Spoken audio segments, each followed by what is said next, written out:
ॐ भूर्भुवः स्वः तत्सवितुर्वरेण्यं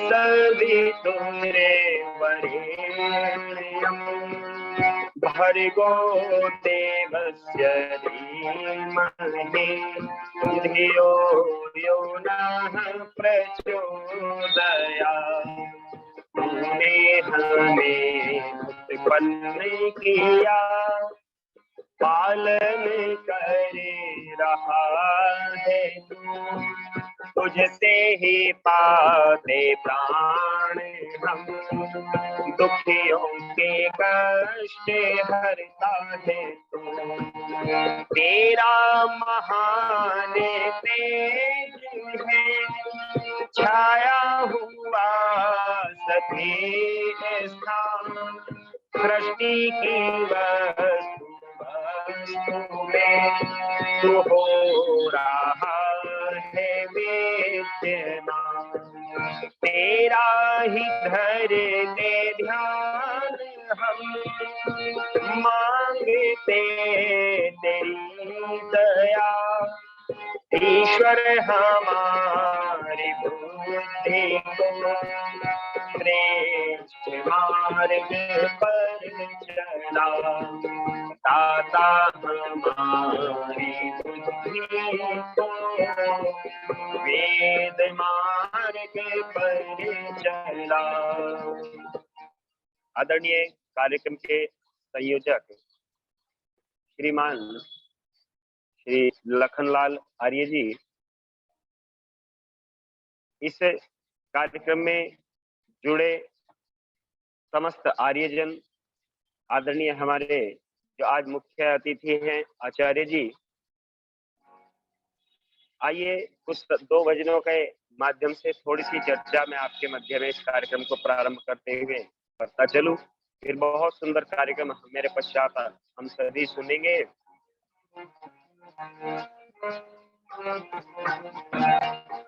कब दूर प्रभु है हमसे, करो चिंतन निर्मल मन से।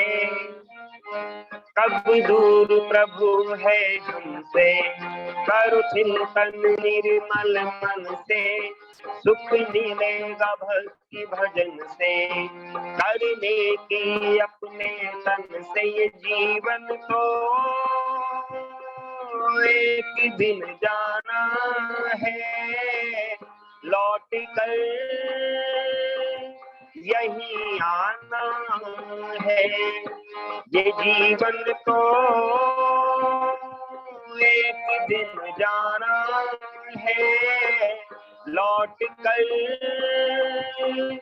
यही आना है। अब दूर प्रभु है हमसे, करो चिंतन निर्मल मन से। सुख मिलेगा भक्ति भजन से, करने की अपने तन से। ये जीवन तो एक दिन जाना है।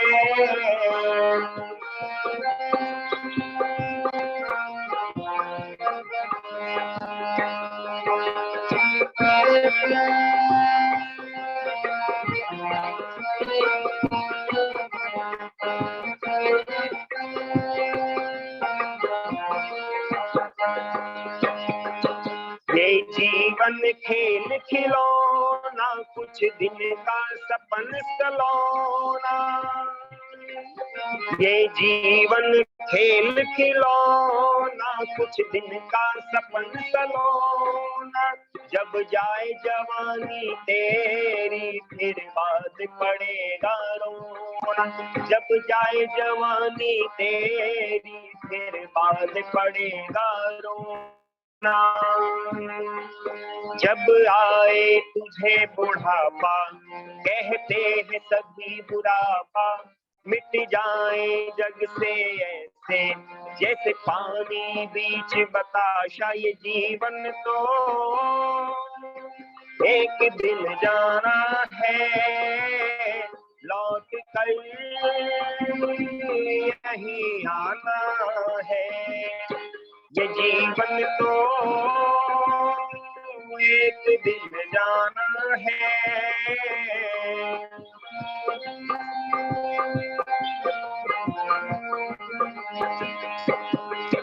ऋषियों मुनियों का कहना, बुरे कर्म से बचते रहना। ऋषियों मुनियों का कहना कहना, जीवन में यदि दुख आए उसे हंस हंस कर सह लेना। जीवन में यदि दुख आए तो हंस हंस कर सह लेना। कर तेरी सच्ची भक्ति मिले दुख सहने की शक्ति। तू चलना संभल संभल कर, तुझे मिल जाएगी मुक्ति। ये जीवन को एक दिन जाना है, लौट कर यही आना है। ये जीवन तो एक दिन जाना है, लौट कर यही आना है।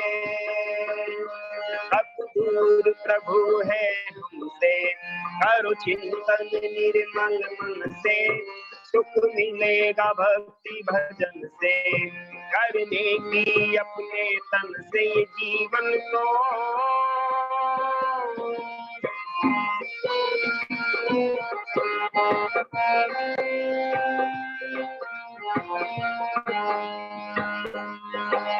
दुनिया है एक पहेली, नहीं समझ किसी के आए। दुनिया है एक पहेली, नहीं समझ किसी के आए। कहीं रहे सुनहरी रातें, कोई दीपक रहा बुझाए। कहीं रहे सुनहरी रातें, कोई दीपक रहा बुझाए। क्या खोया और क्या पाया, कभी ये भी हिसाब लगाया। क्या कभी प्रेम से आकर ईश्वर को शीश झुकाया। ये जीवन तो एक दिन जाना है, लौट कर नहीं आना है। सब दूर प्रभु है हमसे, करो चिंतन निर्मल मन से। सुख मिलेगा भक्ति भजन से, करने की अपने तन से। जीवन तो एक दिन जाना है, लौट कर नहीं आना है। भजन के माध्यम से कवि ने समझाने का प्रयास किया है, ध्यान आकर्षित करने का प्रयास किया है कि जो मनुष्य का जीवन है ये बहुत अनमोल है, और इस मनुष्य शरीर को प्राप्त करके हम उस परम पिता परमात्मा की भक्ति करें, उसका सानिध्य प्राप्त करने का हम प्रयास करें। परंतु आज समाज के अंदर जो विचारधारा चल रही है, लोग कहते हैं जी जिसके पास पैसा है उसके पास सब कुछ है। आज हम पैसे को प्राथमिकता देते हैं, परंतु विद्वानों ने कहा है, और धन कमाना गलत नहीं है, क्योंकि वेद ने भी कहा है वयम श्याम पतयो रहीना, कि हम धन ऐश्वर्यों के स्वामी बने। परंतु आज हम स्वामी नहीं, आज हम दास बनते चले जा रहे हैं। क्यों? कैसे? विद्वान कहते हैं मनुष्य अपने जीवन में दो प्रकार की संपत्ति को कमाता है। पहली संपत्ति है दैवी संपत्ति और दूसरी है भौतिक संपत्ति। दैविक संपत्ति को आध्यात्मिक संपत्ति भी कहते हैं। आध्यात्म की संपत्ति को हम ईश्वर के ज्ञान को हम प्राप्त करके धर्म के आचरण को करके हम दैवी संपत्ति को कमाते हैं, और दूसरी है भौतिक संपत्ति जिसको आसुरी संपत्ति भी कहते हैं, जो इस संसार के संसाधनों में व्याप्त है। पैसा है, गाड़ी है, बंगला है, धन दौलत के सारे साजो सामान है। आज हम इनको इकट्ठा करने में लगे हुए हैं। एक व्यक्ति कहने लगा जी धन कमाएंगे पैसा कमाएंगे, सेठ बनेंगे तो दूर से दिखाई देगा कि भाई कितना पैसे वाला व्यक्ति है। परंतु आज एक छोटी सी बात मैं आपके सामने प्रस्तुत करना चाहता हूँ। आज आप देखिए समाज के अंदर आत्महत्याएं कितनी बढ़ती चली जा रही, और ये समस्या आज के समय में बहुत गंभीर समस्या है। ये छोटी समस्या नहीं। आज छोटे छोटे 10-10, 13-13, 15-15 साल के बच्चे आत्महत्या कर, 60-60 साल के, 80-80 साल के बूढ़े आत्महत्या कर रहे हैं, नौजवान आत्महत्या कर रहे हैं। ऐसा कोई वर्ग नहीं बचा हुआ जो आत्महत्या की इस बुराई की चपेट में ना आया। और इसका सबसे बड़ा कारण क्या है? आज हम भौतिक संपत्ति को तो कमा रहे हैं, परंतु हम आध्यात्मिक संपत्ति से दूर होते चले जा रहे हैं। मैं श्री स्वामी दयानंद जी महाराज से पूछा कि स्वामी जी, ईश्वर की भक्ति करने से क्या होगा, क्या मिलेगा? क्योंकि हम वो कार्य करना चाहते हैं जिसमें कुछ मिले, फ्री का काम नहीं करना चाहते हैं।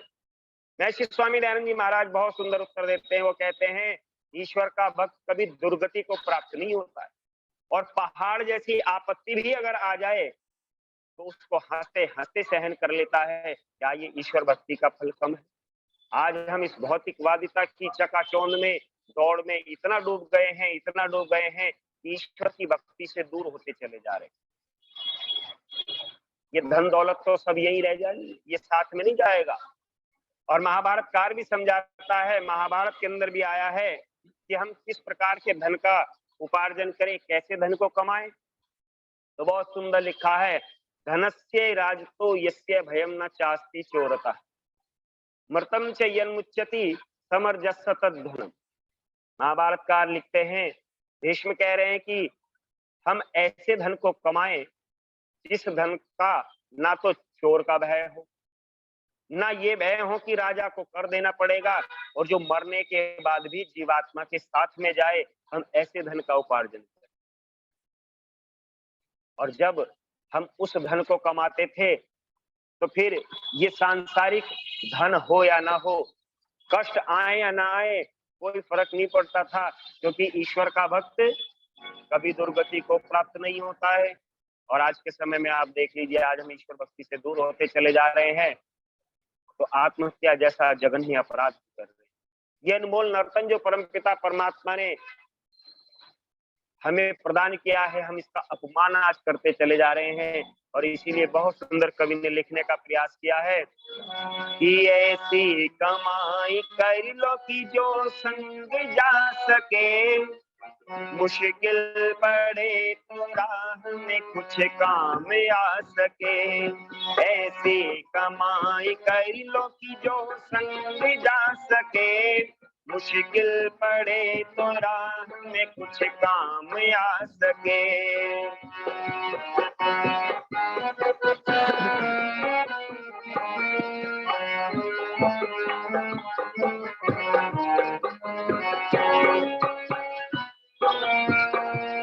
संसार में आता कोई साथी नजर नहीं, संसार में आता कोई साथी नजर नहीं, बस नाम के साथी है ये साथी मगर नहीं, बस नाम के साथी है ये साथी मगर नहीं।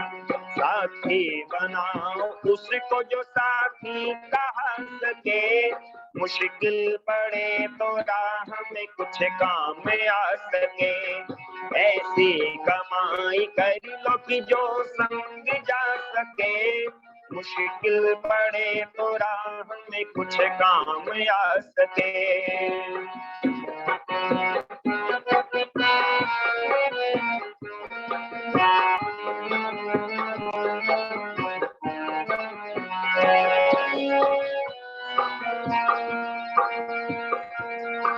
पापों में सदा मन को लगाते चले गए, पापों में सदा मन को लगाते चले गए, बदियों का ही सामान बढ़ाते चले गए, बदियों का ही सामान बढ़ाते चले गए। लेकिन कभी न धर्म को अपना बना सके, लेकिन कभी न धर्म को अपना बना सके। मुश्किल पड़े तो राह में कुछ काम आ सके। ऐसी कमाई कर लो कि जो संग जा सके। मुश्किल पड़े तो राह में कुछ काम आ सके।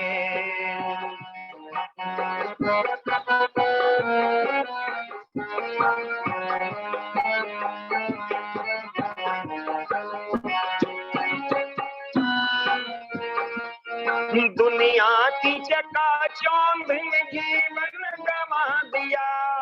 दुनिया की चकाचौंध में जीवन गंवा दिया। अनमोल समय पाके भी यूं ही बिता दिया।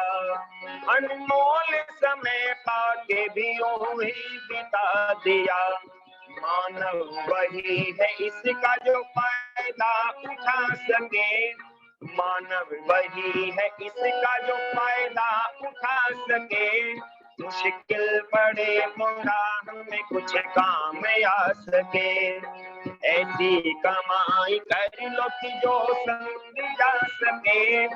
मुश्किल पड़े तो राह में कुछ काम आ सके।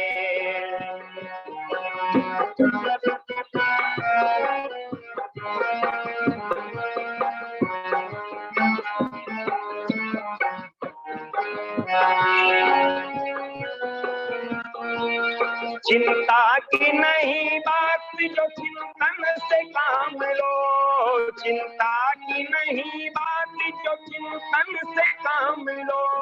शुभ कर्म करो अब से ही ईश्वर का नाम लो। शुभ कर्म करो अब से ही ईश्वर का नाम लो। संभव है पथ के आपके बंधन छुड़ा सके। मुश्किल पड़े तो राह में कुछ काम आ सके। ऐसी कमाई कर लो कि जो संग जा सके। मुश्किल पड़े तो राह में कुछ काम आ सके। मुश्किल पड़े तो राह में कुछ काम आ सके। तो हम ऐसे धन का उपार्जन करें जो धन मरने के बाद भी हमारे साथ जाए। विद्वानों ने कहा है कि हम भौतिक संपत्ति को कमाएं, सांसारिक वैभव के साथ साथ में जब हम उस ईश्वर की आराधना करेंगे तो अगर कोई दुख भी आता है, कोई कष्ट भी आता है, तो हम उसको हंसते हंसते सहन कर जाएंगे। क्या ये ईश्वर का भक्ति का फल कम है? इसीलिए विद्वानों ने कहा है भौतिक संपत्ति के साथ साथ हम आध्यात्मिक संपत्ति को भी कमाएं। नियमित रूप से हम सत्संगों में जाएं, क्योंकि विद्वानों ने कहा है पता नहीं कौन सी बात इसके ऊपर असर कर जाए। इसीलिए आदरणीय लखनलाल जी इस कार्यक्रम को चला रहे हैं। निरंतर प्रतिदिन इस संध्या के समय 1 घंटे का 1.5 घंटे का ये बहुत सुंदर कार्यक्रम रखते हैं। इन्हीं के सौजन्य से आप सभी के मध्य में विद्वानों की कुछ चर्चा को रखने का अवसर मिल रहा है। 2 भजनों के माध्यम से मैंने इस कार्यक्रम को प्रारंभ किया। अब आइए आदरणीय आचार्य जी के बहुत सुंदर हम प्रवचनों को सुनेंगे। आदरणीय आचार्य नरेंद्र शास्त्री जी जो हमारे सारस्वत अतिथि रहेंगे लगातार, उनको भी आपने सुना। अब मैं निवेदन करूंगा आचार्य भवदेव शास्त्री जी से, जिन्होंने पूरे त्याग और समर्पण के साथ इस कार्यक्रम को पिछले 1 वर्ष पूर्व हम लोगों ने मिलकर के दोनों लोगों ने इसको प्रारंभ किया। और ये कार्यक्रम आप सबके स्नेह प्रेम से, आपकी लगातार उपस्थिति से आज पूरे विश्व में चर्चा का विषय बना हुआ है। और इससे आर्य समाज का जो प्रचार प्रसार हो रहा है, पंडित हमारे व्यासनंदन शास्त्री जी उसके साक्षी बनकर के अपना इतने प्रेम आशीर्वाद हम सभी को देंगे। ओम प्रकाश आरजी बस्ती, तमाम हमारे विद्वान हमारे साथ जुड़े हुए हैं, उन सभी का हार्दिक वंदन अभिनंदन। मैं निवेदन करने लगा हूं अपने आचार्य भवदेव शास्त्री जी से,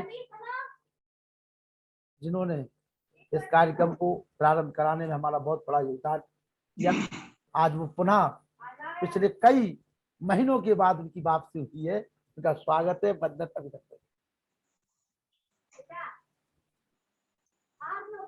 ओम लखनलाल जी सभी को सादर नमस्ते। आवाज आ रही है जी? जी आवाज आ रही है आपकी जी।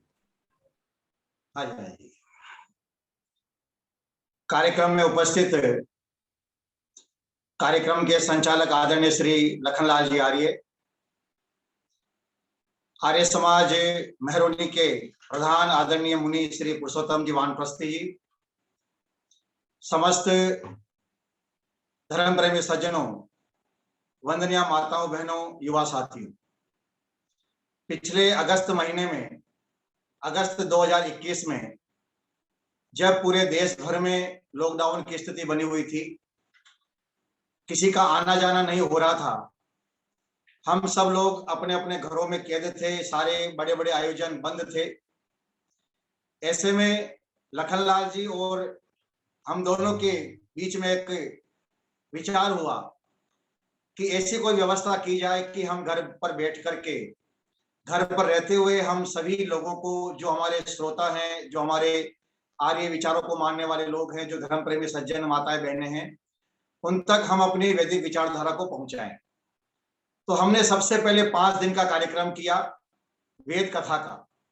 वो कार्यक्रम बड़ा सफल रहा। लखनलाल जी को कि बहुत परिश्रम करते हैं, बहुत मेहनत करते हैं, एक एक व्यक्ति को कई कई बार फोन करके सूचना देते हैं। फिर उसके बाद में उत्साह बढ़ा। फिर हमने गीता प्रवचन लगभग 1-2 महीने तक लगातार गीता प्रवचन का कार्यक्रम चला। फिर 7 दिन तक हमने श्री राम कथा का आयोजन किया और फिर हमने वैदिक सिद्धांतों पर चर्चा की। और उसके बाद में कहीं व्यस्तता होने के कारण से लखनलाल जी को मैंने कहा कि अब दूसरे लोगों को भी अवसर मिलना चाहिए, अपना ही प्लेटफॉर्म तैयार हो चुका है। तो बड़ी खुशी की बात है कि पिछले 1 वर्ष से लगातार आदरणीय लखनलाल जी बहुत परिश्रम करके इस जूम ऐप के माध्यम से, मैं समझता हूं आर्य जगत के सभी विद्वान यहाँ पधारे हैं, सब आए हैं और सबने अपना आशीर्वाद यहाँ दिया है। तो ये बहुत अच्छा कार्यक्रम, जिसमें 50 से लेकर के 100, 150, 125, 200 लोग जूम ऐप के माध्यम से, गूगल मीट इस पर यूट्यूब के माध्यम से, फेसबुक के माध्यम से, और बाद में जब इसकी कार्यक्रम की रिकॉर्डिंग हो जाती है तो बाद में भी काफी लोग उसको देखते हैं। सज्जनों, हमारा उद्देश्य वैदिक संस्कृति का प्रचार प्रसार करना है। हमारा उद्देश्य वैदिक परंपरा को जन जन तक पहुंचाना है। हमारा उद्देश्य जो लोग वेद को भूल चुके हैं, वेद के ज्ञान को भूल चुके हैं, उन तक हम अपनी बात को पहुंचा सकें, हम महर्षि दयानंद की विचारधारा को पहुंचा सकें। कोई भी हम काम करते हैं तो उसका एक उद्देश्य होता है। आज से हमने 5 दिवसीय संगीतमय वेद कथा का आयोजन हम करने जा रहे हैं। वेद जो ईश्वर की वाणी है, वेद जो परमात्मा की वाणी है, वेद जो परमात्मा का संविधान है, वेद जो संपूर्ण मानव जाति के लिए परमात्मा ने सृष्टि के शुरुआत में ऋषियों के हृदय में परमात्मा ने वेद का ज्ञान दिया। और अब आप देखिए, मैं आपको एक बहुत बड़ी बात कहने जा रहा हूं, जरा ध्यान से सुनिएगा। आने वाले कुछ समय के बाद में, क्योंकि अब इस समय YouTube के ऊपर आप देखेंगे तो हमारे बहुत सारे एक्स मुस्लिम भाई, जो पहले मुसलमान थे, मुसलमान ही नहीं बल्कि मुस्लिम धर्म के बहुत बड़े विद्वान थे, ज्ञाता थे, आज उन्होंने, जिनको कुरान कंठस्थ याद है, कुरान के बहुत बड़े आलिम हैं, विद्वान हैं, उन लोगों ने जब इस इस्लाम धर्म को पढ़ा तो उन्होंने इस्लाम धर्म को छोड़ दिया। और अब वो इस समय YouTube के ऊपर हजारों लोगों को इस्लाम धर्म की सच्चाई बता रहे हैं, कुरान की हदीसों की सच्चाई बता रहे हैं। आने वाले समय में बाइबिल पर सवाल उठेंगे और हो सकता है आने वाले समय में पुराणों पर भी सवाल उठेंगे। जिस प्रकार की कथा कहानियां इन ग्रंथों के अंदर है, आज के इस विज्ञान के युग में कोई भी समझदार व्यक्ति इनको स्वीकार नहीं कर पाएगा। ऐसे समय में न मुसलमानों के पास कोई जवाब होगा, न ईसाइयों के पास कोई जवाब होगा, न हमारे हिंदू पौराणिक भाइयों के पास कोई जवाब होगा। उनके उत्तरों का जवाब यदि किसी के पास होगा तो सज्जनों, वो ऋषि दयानंद के शिष्य जो वेद को मानते हैं उनके पास ही जवाब होगा और किसी के पास नहीं हो सकता। आप देखिएगा YouTube के ऊपर सबको, आप देख मुस्लिम साहिल को, समीर को, बहुत सारे लोग हैं, महिलाएं हैं, कई लड़कियां हैं जो खुलेआम कुरान पर प्रश्न कर रहे हैं और कोई भी बड़ा मुफ्ती, मौलवी, आलिम उनका जवाब नहीं दे पा रहा है। आने वाले समय में बाइबल और कुरान पर भी सवाल खड़े होंगे। क्या होगा उस समय हिंदुओं का, मुसलमानों का, ईसाइयों का, जब देखेंगे कि अब हमारे पास कोई रास्ता नहीं बचा है। उस समय केवल एक ही रास्ता उनके पास में होगा और वो वेद का रास्ता होगा। जिस वेद के सिद्धांतों पर कोई उंगली नहीं उठा सकता, यदि कोई प्रश्न खड़ा करता है तो उसका सटीक जवाब दिया जाता है, वैज्ञानिक सिद्धांत के आधार पर जवाब दिया जाता है। इसलिए वेद की परंपरा को मानने वाले मेरे सभी भाइयों से मैं निवेदन करूंगा, घबराने की आवश्यकता नहीं। कई बार हम बड़े निराश हो जाते हैं, अजी हम मुट्ठी भर लोग क्या करेंगे। अरे सत्य चाहिए, सत्य बोलने वाला एक व्यक्ति भी हो, लेकिन असत्य बोलने वाले लाखों लोगों पर वो एक व्यक्ति बड़ा भारी पड़ता है। महर्षि दयानंद सरस्वती जब घर से निकले थे, अकेले थे, लेकिन उन्होंने सत्य का प्रचार किया, सत्य को साथ लेकर के चले, वेद को साथ लेकर के चले। तो स्वामी दयानंद के जीते जी न उस समय मोबाइल फोन थे, न आवागमन की अच्छी सुविधा थी, और उस समय महर्षि दयानंद जब जीवित थे, उसी समय लाखों लाखों लोग महर्षि दयानंद के अनुयायी बन चुके थे। सज्जनों, आप और हम सभी का यह कर्तव्य है कि हमने जिन सिद्धांतों को अपने जीवन में पढ़ा है, समझा है, उन सिद्धांतों पर हम दृढ़ रहें, मजबूत रहें, उनका गहन अध्ययन करें और उनके प्रचार प्रसार के लिए जितना हमसे पुरुषार्थ हो सके, जितना हमसे परिश्रम हो सके, वो हमें परिश्रम जरूर करें।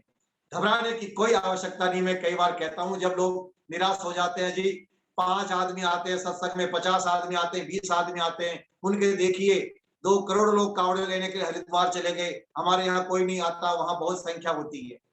मैंने कहा संख्या की चिंता मत कीजिए, आप सत्य की चिंता कीजिए। अरे सत्य यदि आपके पास में है, आपको चिंता करने की कोई आवश्यकता नहीं है। यदि सत्य आपके पास में है तो सत्य में जयते, हमारे उपनिषदों का वाक्य, कभी असत्य नहीं हो सकता। जीत तो हमेशा सत्य की ही होगी। एक उदाहरण देता हूं आपको।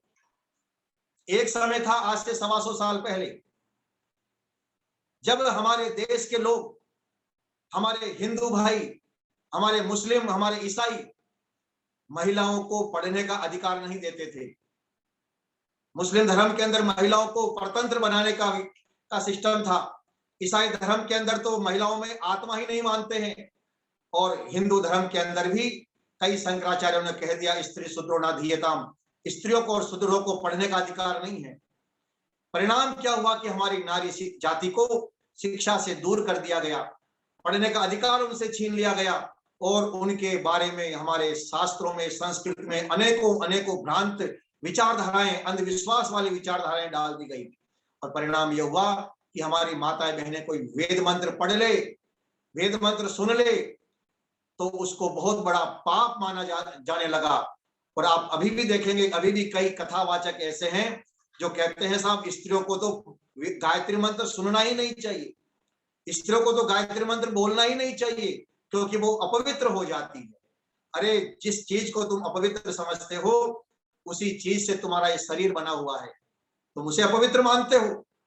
और शरीर में है ही क्या, ये सारा शरीर ही अपवित्र है। शरीर के अंदर तो सब गंदगी भरी पड़ी है मेरे भाई। तो इसलिए सज्जनों, वो विचारधारा थी स्त्रियों के प्रति। और आज आप देखिए क्या हुआ, जब महर्षि दयानंद जी महाराज ने आकर के इस बात को खड़ा किया कि जितना अधिकार पुरुषों को है धर्म के प्रति, उतना ही अधिकार स्त्रियों को भी है।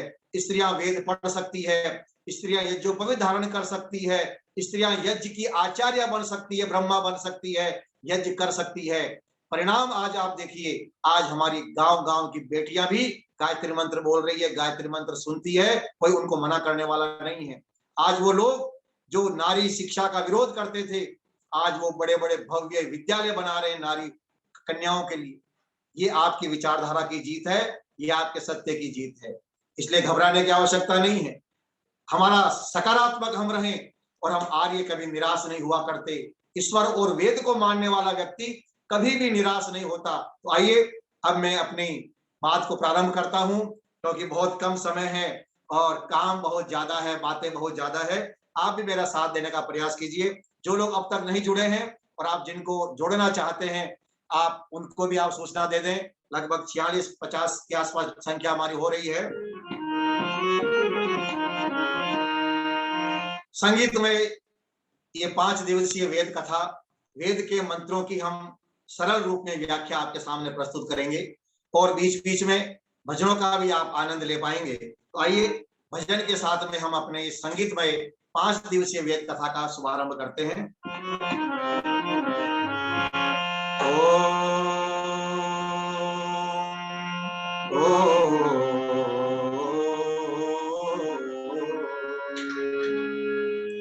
यो भूतं च भव्यं च सर्वं यस्याधितिष्ठति स्वर्यस्य च केवलं तस्मै ज्येष्ठाय ब्रह्मणे नमः। तस्मै ज्येष्ठाय ब्रह्मणे नमः।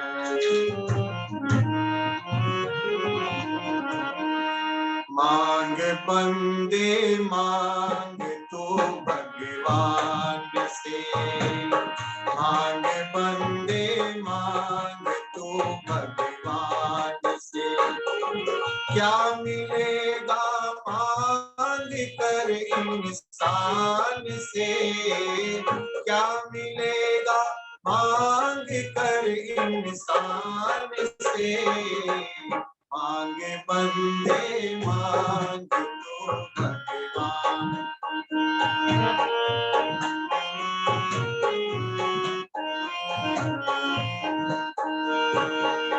है वही सारे जमाने का पिता, है वही सारे जमाने का पिता, उसका दामन थाम लीजिए ज्ञान से, उसका दामन थाम लीजिए ज्ञान से, क्या मिलेगा मांग कर इंसान से, क्या मिलेगा मांग कर इंसान से, मांग बंदे मांग तो भगवान।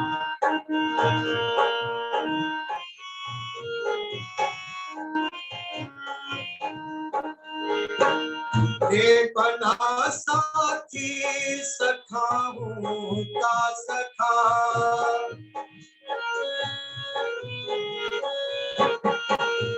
बना साथी सखाओं का सखा, फिर तुझे क्या तो हर तूफान से, फिर तुझे डर को क्या तूफान से, क्या मिलेगा मांग कर इंसान से, क्या मिलेगा मांग कर इंसान से, मांग बंदे मांग तो भगवान।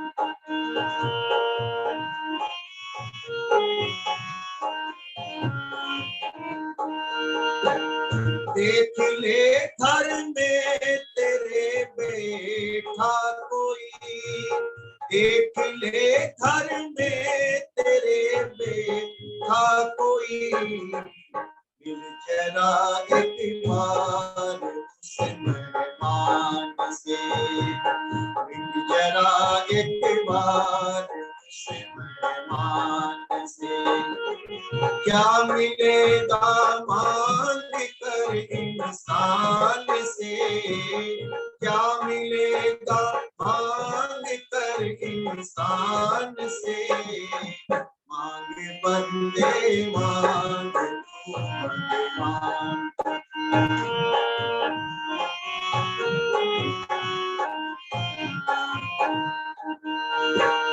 अब कहो श्रीमान बैठोगे कहाँ, अब कहो श्रीमान बैठोगे कहाँ, घर लिया किसी को जब सामान से, क्या मिलेगा मांग कर इंसान से, मांग बंदे मांग तो भगवान से।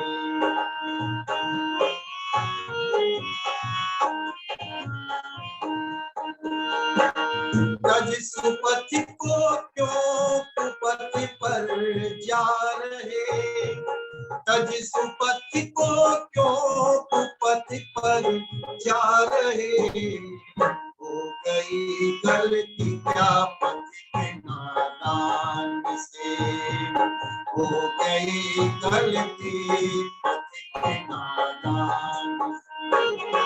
क्या मिलेगा मांग कर इंसान से, क्या मिलेगा मांग कर इंसान से, मांग बंदे मांग तू भगवान से, मांग बंदे मांग तू भगवान से, मांग बंदे मांग तू भगवान से, मांग बंदे मांग तू भगवान से, क्या मिलेगा।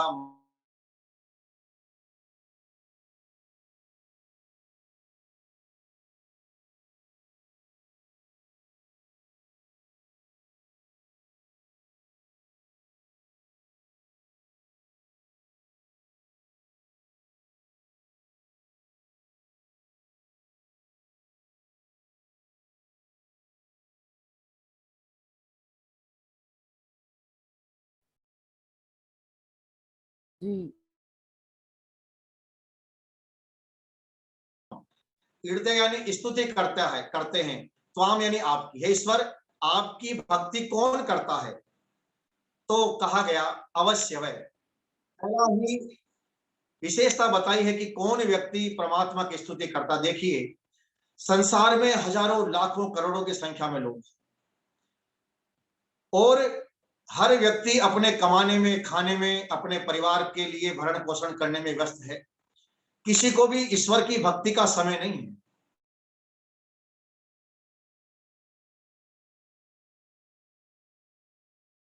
सिद्धानाम कश्चित माम वेति तत्वतः, कि हजारों हजारों मनुष्यों में कोई एक व्यक्ति होता है जो ईश्वर की प्राप्ति करने के लिए प्रयास करता है, और उनमें भी हजारों लोगों में कोई प्रयास करता है, उन कुछ प्रयास करने वालों में कोई है जो परमात्मा तक पहुंच पाता है। सज्जनों, ईश्वर की भक्ति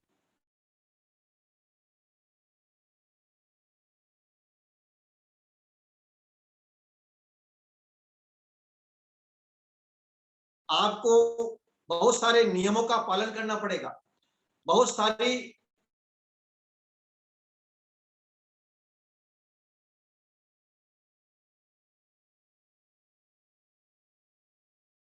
रास्ता बना लिया।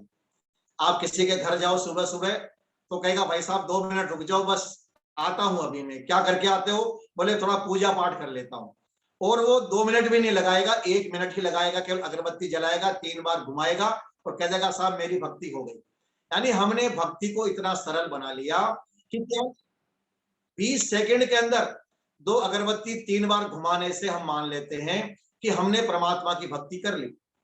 तो वेद कहता है द्रुमंतो अत्र अमृतस्य नाम, परमात्मा की भक्ति बड़ा मुश्किल काम है। हर कोई व्यक्ति ईश्वर की उपासना कर नहीं पाता है, और ईश्वर की उपासना तो दूर छोड़िए कि हर कोई व्यक्ति ईश्वर के बारे में सुनना भी नहीं चाहता है। लोगों को भजन, लोगों को सत्संग के माध्यम से जो मनोरंजन है वो अच्छा लगता है, लेकिन जब हम ईश्वर की बात करते हैं तो कहते हैं साहब थोड़ा सा ऊब गए हैं, थोड़ा सा और कुछ आप भजन सुनाइए। तो परमात्मा का नाम लेना बड़ा कठिन। एक सेठ जी मृत्यु शैया पर हैं, मरने वाले हैं। लोगों ने कहा सेठ जी अब आपका अंतिम समय आ गया है, अब कम से कम आपने जीवन भर परमात्मा का नाम नहीं लिया, भगवान का आपने नाम नहीं लिया, अब तो कम से कम मरते मरते कुछ समय तो भगवान का नाम ले लो। तो सेठ जी ने कहा कि आप ये बताइए मेरे सारे बेटे कहाँ पर हैं, मैं एक बार अपने बेटों को देखना चाहता हूँ।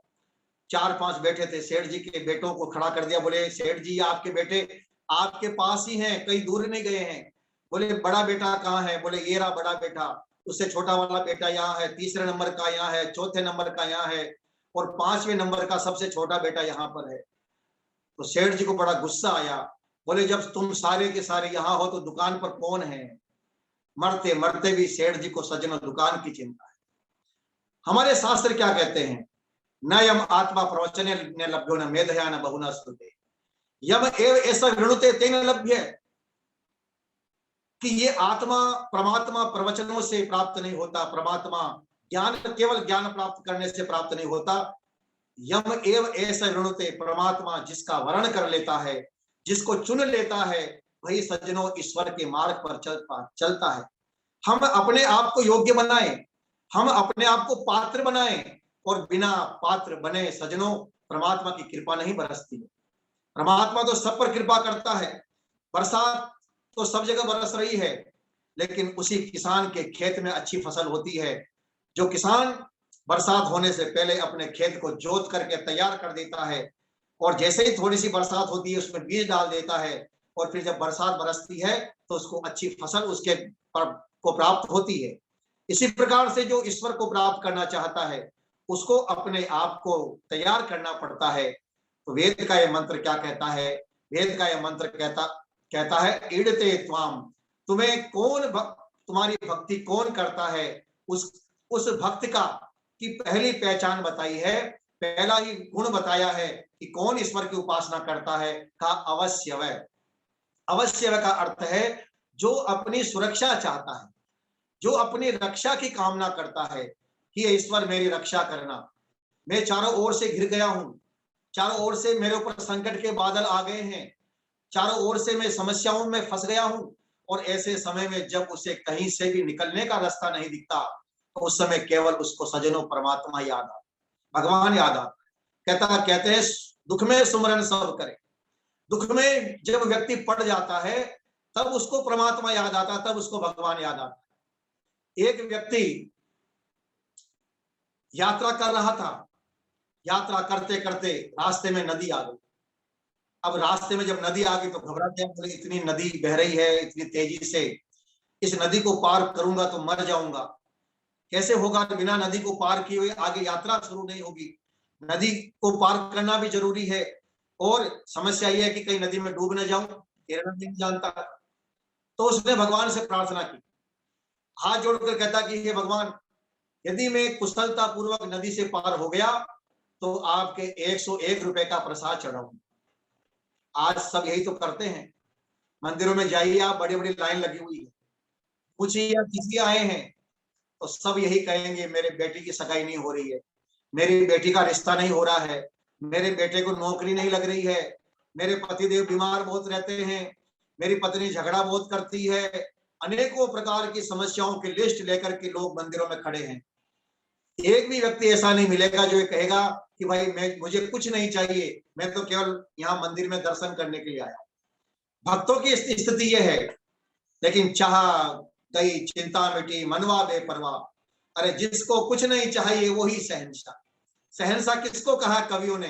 कि जिसको कोई कामना नहीं होती, जिसके मन में कोई अभिलाषा नहीं होती है, न धन की, न मान की, न सम्मान की, जो केवल प्रभु से प्रेम करता है सज्जनों, वही तो इस असली भक्त होता है। तो व्यक्ति नदी में उतर गया, भगवान से कहा कि 101 रुपए का प्रसाद चढ़ाऊंगा, 101 रुपए का, ये नदी मेरी अच्छी तरह से पार हो जाए, कुशलता पूर्वक मैं नदी को पार कर जाऊं। और यह कह करके वो नदी में उतर गया। जब नदी में उतरा तो क्या देखता है कि पानी तो केवल घुटने जितना ही है। सोचा हो सकता है आगे गहरा पानी हो। तो जैसे जैसे नदी में चलने लगा, बीच से भी आगे निकल गया, तो मन में विचार आया कि अरे मुझे तो लग रहा था नदी बड़ी गहरी होगी, पानी बहुत गहरा होगा, कहीं डूब नहीं जाऊं, और इस चक्कर में तो मैंने भगवान को 101 रुपए का प्रसाद बोल दिया, और इसमें तो पानी घुटनों जितना ही है, ये तो बड़ी गलती हो गई। तो फिर वो गलती को सुधारता हुआ कहता कि भगवान देखो 101 रुपए तो ज्यादा है, मैं तो केवल 51 रुपए का ही प्रसाद चढ़ाऊंगा, क्योंकि नदी में तो पानी केवल घुटनों जितना ही है। अब उसको इतना ही कहना था कि 2 कदम चला और गहरा खड्डा आया, धमाक से उस खड्डे में गिर गया, एकदम से यहां तक पानी आ गया, गले तक पानी आ गया। अब सोचा अब तो डूबूंगा, तो सोच कहता है भगवान मैंने तो ऐसे ही मजाक किया था, 101 रुपए पक्का चढ़ाऊंगा, मुझे बचा लो बस। तो संकट जब मनुष्य के ऊपर आता है, अवश्य वह कहते हैं कि परमात्मा की भक्ति कौन करता है, कौन उसको याद करता है?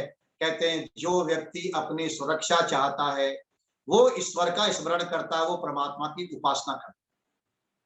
सज्जनों, परमात्मा का जो नाम है उस नाम की बड़ी विशेषता है, रक्षा करना। अब ओम परमात्मा का मुख्य नाम है, ये आप सब जानते हैं। वेद में लिखा है ओम कृतो स्मरे, कि हे मनुष्यों उस परमात्मा को ओम नाम से याद करो। हमारे उपनिषद कहते हैं ओम इत्येतदक्षरम उद्गीतम उपासित है, कि ओम इस अक्षर को उद्गीत नाम से उपासना करते हैं। ओम इत्येतदक्षरम भूतम भवेत भविष्यति, मुंडकोपनिषद में भी कहा, हमारे सारे उपनिषद कहते हैं कि उस परमात्मा का मुख्य नाम ओम है। योग दर्शनकार कहते हैं तस्य वाचक प्रणव है, उस परमात्मा का नाम प्रणव यानी उद्गीत यानी ओम है। हमारे गीता में लिखा है ओम तत्सत इति निर्देशो ब्राह्मण त्रिविध स्मृत है, कि उस परमात्मा का नाम ओम है और उस ओम नाम से ही विद्वान लोग ईश्वर की उपासना करते हैं। ओम इत्येता एकाक्षरम ब्रह्म है, व्याहरण माम अनुस्मरण ये प्रयाति त्यजन देहम सयाति परमाम गति। तो गीता में भी कहा है कि परमात्मा का मुख्य नाम ओम है। गुरु नानक देव जी महाराज ने भी कहा एक ओंकार सतनाम कर्ता पुरुष निर्भव निर्वेर अकाल मूर्त अजोनि सेवम गुरु प्रसाद, कि उस परमात्मा का नाम ओम है, एक ओंकार। वहां पर भी उन्होंने एक ओंकार की उपासना की बात की। तो हमारे सारे शास्त्र, हमारे सारे विद्वान उस ईश्वर का मुख्य नाम ओम ही मानते हैं।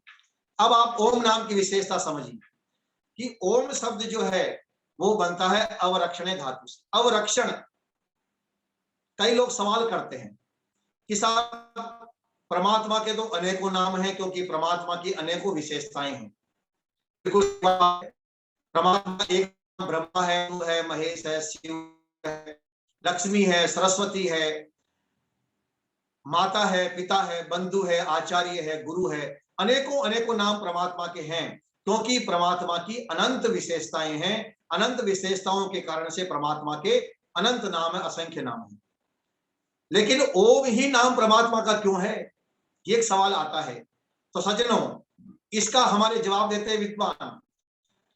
वो कहते हैं कि देखो, जितने परमात्मा के नाम हैं वो सभी नाम ऐसे हैं कि किसी नाम में तो एक विशेषता है, किसी नाम की दो विशेषता है, किसी की तीन विशेषता है।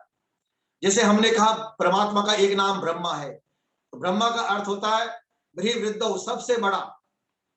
वो सबसे बड़ा है इसलिए ब्रह्मा कहा जाता है। केवल उसकी एक विशेषता है कि वो सबसे बड़ा है। परमात्मा का एक नाम है विष्णु, विसरली व्याप्तो, क्योंकि परमात्मा सब जगह व्यापक है इसलिए उसे विष्णु कहा जाता है। केवल एक विशेषता। परमात्मा का एक नाम है शिव, क्योंकि वो कल्याण करता है इसलिए उसको शिव कहा जाता है। परमात्मा का एक नाम है गुरु, क्योंकि वो गृह शब्द है, क्योंकि वो हमें ज्ञान देता है इसलिए परमात्मा को गुरु कहा जाता है। तो इस प्रकार से जितने नाम परमात्मा के हैं, किसी नाम का एक अर्थ निकलेगा, किसी के दो अर्थ निकलेंगे। लेकिन सज्जनों, ओम नाम जो है वो बड़ा विचित्र है, बड़ा अद्भुत नाम है, जिससे ओम नाम के 19 अर्थ निकलते हैं। धातु पाठ है संस्कृत की, भवादिगण की 396 नंबर की धातु है। अवरक्षण, गति, कांति, तृप्ति, दृप्ति, अवगम, स्वाम्यर्थ, याचन, क्रिया, इच्छा, दीप्ति, अवाप्ति, आलिंगन, हिंसा, दान, भाग, वृद्धि, सु। तो ये 19 अर्थ और अव धातु के हैं। इसका पहला अर्थ, पहला जो अर्थ है वो है रक्षण, यानी परमात्मा हमारी रक्षा करता है। सज्जनों, परमात्मा ने सारी सृष्टि का निर्माण किया। परमात्मा क्या करता है, यदि कोई आपसे पूछे तो आप एक ही शब्द में कह सकते हैं कि परमात्मा हमारी सदा रक्षा करता है। कैसे रक्षा करता है? परमात्मा ने सूर्य बनाया, सूर्य के द्वारा हमारी रक्षा हो रही है। अब इस पर बहुत लंबा व्याख्यान हो सकता है कि किस प्रकार से सूर्य के द्वारा हमारी रक्षा हो रही है। आप इस पर विचार करेंगे तो पता चलेगा कि एक सूर्य से हमें कितनी शक्ति, कितनी ऊर्जा हमें मिल रही है। सूर्य आत्मा है, जगत है। सूर्य इस जगत की आत्मा है। बिना सूर्य के संसार चल नहीं सकता है, जैसे बिना आत्मा के शरीर नहीं चल सकता है। परमात्मा ने सूर्य बनाया, सूर्य के द्वारा परमात्मा हमारी रक्षा करता है। चंद्रमा के द्वारा परमात्मा हर वनस्पति में रस भर रहा है, चंदी आह्लादे, प्रसन्नता भर रहा, रस भर रहा है, रस भर करके हमारी रक्षा कर रहा है। परमात्मा ने पानी बनाया, हवा, धरती, वृक्ष, वनस्पतियां, पशु पक्षी, सब कुछ संसार जो परमात्मा ने बनाया है, ये हम सबकी रक्षा के लिए बनाया है। और ऐसा नहीं कि एक बार बना करके छोड़ दिया हो। एक बार बनाया और फिर निरंतर परमात्मा उसका संचालन भी करता है। जैसे ये मोबाइल जिस कंपनी ने बनाया है, उसने बना करके दे दिया, केवल बनाने के बाद में, बेचने के बाद में मोबाइल कंपनी की कोई गारंटी नहीं है। इसका संचालन तो वही करेगा जिसने मोबाइल को खरीदा है। लेकिन परमात्मा ऐसा नहीं करता है। परमात्मा ने सूर्य बनाया तो सूर्य की वो रक्षा भी कर रहा है, उसका संचालन भी करता है और उसमें गति भी दे रहा है। जो भी क्रिया हो रही है सूर्य के अंदर, वो सब परमात्मा की शक्ति से हो रही है। इसी प्रकार से सारे संसार में जो संचालन हो रहा है, जिस प्रकार से आत्मा शरीर में रहकर रहता हुआ इस शरीर का संचालन नियमित रूप से कर रहा है, ऐसे ही परमात्मा संसार में रहता हुआ ईशावास्यम इदं सर्वम यत्किंच जगत्याम जगत, संसार के अंदर रहता हुआ परमात्मा इस सारे संसार का संचालन करता है। तो सज्जनों, परमात्मा सदा सदा हमारी रक्षा करता है। कोई समय ऐसा नहीं है जब परमात्मा हमारे साथ में नहीं हो। अरे रात को जब हम सो जाते हैं, जब हम गहरी नींद में होते हैं, उस समय हमारे पास में भी हमारा भाई भी सो रहा है, हमारे परिवार के लोग भी सो रहे हैं, लेकिन वो भी हमारी रक्षा नहीं करते हैं, वो भी सब अपने अपनी गहरी नींद में होते हैं। उस समय हमारे शरीर का संचालन कैसे हो रहा है? उस समय कैसे हमारे शरीर का पाचन तंत्र काम कर रहा है? हमारे शरीर में किस प्रकार से प्रजनन तंत्र काम कर रहा है? किस प्रकार से उत्सर्गी तंत्र काम कर रहा है? किस प्रकार से नर्वस सिस्टम काम कर रहा है? एक सिस्टम जो परमात्मा ने सेट किया हुआ है, वो लगातार शरीर में व्यवस्था कर रहा है। और जब हम सुबह उठते हैं तो कहते हैं भाई मजा आ गया, आज तो बड़ी अच्छी नींद आई। परमात्मा ने, हम सो गए लेकिन परमात्मा ने हमारी रक्षा करी। सजनों, जीव जब गर्भ में आता है, वो कहता कि हे प्रभु, मैं गर्भ में आ गया हूं, या तो अंधेरा है, गंदगी भरी पड़ी है, या मेरी रक्षा कैसे होगी, या तो मैं समाप्त हो जाऊंगा, मर जाऊंगा। परमात्मा कहता है, भले आदमी क्यों चिंता करता है? जब मैंने तुझे गर्भ में भेजा है तो मेरा काम है रक्षा करना, ये तुम्हारा काम नहीं, तुम निश्चिंत रहो। और परमात्मा गर्भ के अंदर किस प्रकार से सुंदर व्यवस्था करता है। गर्भ के अंदर एक गर्भवती स्त्री को पता नहीं होता कि उसके गर्भ में लड़का है, लड़की है, लड़का है या लड़की है, जो सुंदर है, काला है, गोरा है, कुछ पता नहीं होता है। लेकिन परमात्मा की व्यवस्था है कि उस गर्भ के अंदर, उस झिल्ली के अंदर रहता हुआ वो शिशु, वो बच्चा पूरी तरह से सुरक्षित रहता है। वहां उसको भोजन मिलता है, वहां उसको हर प्रकार की जीवन के लिए सुविधा उसको मिलती है। और उस गर्भ के अंदर, उस अंधेरे के अंदर, अंधेरी कोठरी के अंदर परमात्मा हमारी आंखों को बना देता है। परमात्मा हमारे कानों के पर्दे का निर्माण कर रहा है, हमारे मस्तिष्क में करोड़ों करोड़ों नस नाड़ियों का निर्माण कर देता है। लेकिन वारे इंजीनियर, तेरा पता भी नहीं चलता कि तू कब बना करके कब बना रहा है और कैसे चला रहा है। गजब है उस परमात्मा की व्यवस्था। गर्भ के अंदर परमात्मा ने हमारी रक्षा कर ली। जीव बाहर आ गया, बाहर आकर के फिर कहता है कि भगवान मैं बाहर आ गया हूं, अब मेरी रक्षा कैसे होगी? परमात्मा कहता है यदि मैंने गर्भ के अंदर तेरी मां बन करके मैंने रक्षा की है तो तू चिंता मत कर, गर्भ के बाहर भी मैंने तेरे लिए मां बना दी है। जैसे ही शिशु गर्भ के बाहर आता है, तुरंत उसी समय मां की छाती में उस बच्चे के लिए दूध उतर आता है और मां के हृदय में उस बच्चे के लिए इतनी ममता, इतना प्रेम, इतना वात्सल्य पैदा हो जाता है कि वो माँ अपने बच्चे के लिए रात रात भर जागती है, उसके मलमूत्र को साफ करती है, लेकिन माँ को चेहरे पर कोई सिकन तक नहीं पड़ती। तो बच्चा जब गर्भ के बाहर आया, बाहर आते ही परमात्मा ने उसके लिए दूध की व्यवस्था कर दी। और दूध भी कैसा? न ठंडा न गर्म, न फीका न मीठा, और 24 घंटे उपलब्ध हो रहता है। ये हमारे फ्रिज में रखा हुआ दूध तो खराब हो जाए, लेकिन माँ के फ्रिज में रखा हुआ दूध बच्चे के लिए खराब नहीं होता है।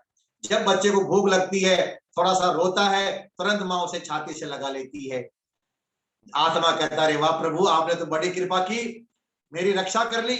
लेकिन हे परमात्मा, ये बताइए, मैं जब बड़ा हो जाऊंगा तो माँ के दूध से काम नहीं चलेगा, मेरे को भूख ज्यादा लगेगी, शरीर मेरा बड़ा हो जाएगा, तब मेरी रक्षा कैसे करोगे? तो परमात्मा कहता है, क्यों चिंता करता है, मैंने तेरे लिए एक माँ और बना दी है, और वो है गौ माता। मैंने तेरे लिए गौ माता बनाई है। तो गाय का दूध पिएगा तो गाय का दूध पी करके बड़ा होगा। लेकिन वो शिशु कहता है कि प्रभु, मैं गाय का दूध पी करके बड़ा होऊंगा तो जिंदगी भर तो गाय का दूध नहीं पी पाऊंगा, फिर मेरा भरण पोषण कैसे होगा? परमात्मा कहता है, क्यों चिंता करता है, मैंने तेरे लिए एक माँ और बनाई है और उस माँ का नाम है धरती माता। इस धरती में अन्न पैदा होगा, फल सब्जियां पैदा होंगी, जिनको खा करके तो अपना जीवन का यापन कर सकता है। सजनों, जीवन से लेकर के मृत्यु पर्यंत परमात्मा हमारी सारी व्यवस्था करता है। परमात्मा हमारी सदा सदा रक्षा करता है। और वैसे परमात्मा की यदि कोई उपासना न करे, ऐसी इस परमात्मा की इस व्यवस्था को देख करके समझ करके भी यदि कोई ईश्वर की उपासना न करे, ईश्वर की भक्ति न करे, तो महर्षि दयानंद के शब्दों में वो व्यक्ति कृतज्ञ होता है। कृतज्ञ का मतलब होता है जो किए हुए उपकार को न माने। यदि कोई हमारे ऊपर उपकार कर दे, यदि हम उसके उपकार को नहीं मानते हैं, तो उसे कृतज्ञ कहा जाता, पापी कहा जाता है। और एक बात और मैं निवेदन करता चलूं, जो ईश्वर का भक्त होता है, ईश्वर भक्त की पहचान बता रहा हूं मैं आपको। जो ईश्वर की भक्ति करता है, उसकी पहली पहचान है, भगवान कृष्ण ने कहा गीता में, अभयम सत्व संसुद्धि ज्ञान योग व्यवस्थिति आनम नमस्य यज्ञस्य स्वाध्याय स्तप आर्जवम, कि जो व्यक्ति ईश्वर का भक्त होता है उसमें देवीय गुण आ जाते हैं, उसमें अच्छे गुण आ जाते हैं। और उन अच्छे गुणों में सबसे पहला गुण आता है अभयम।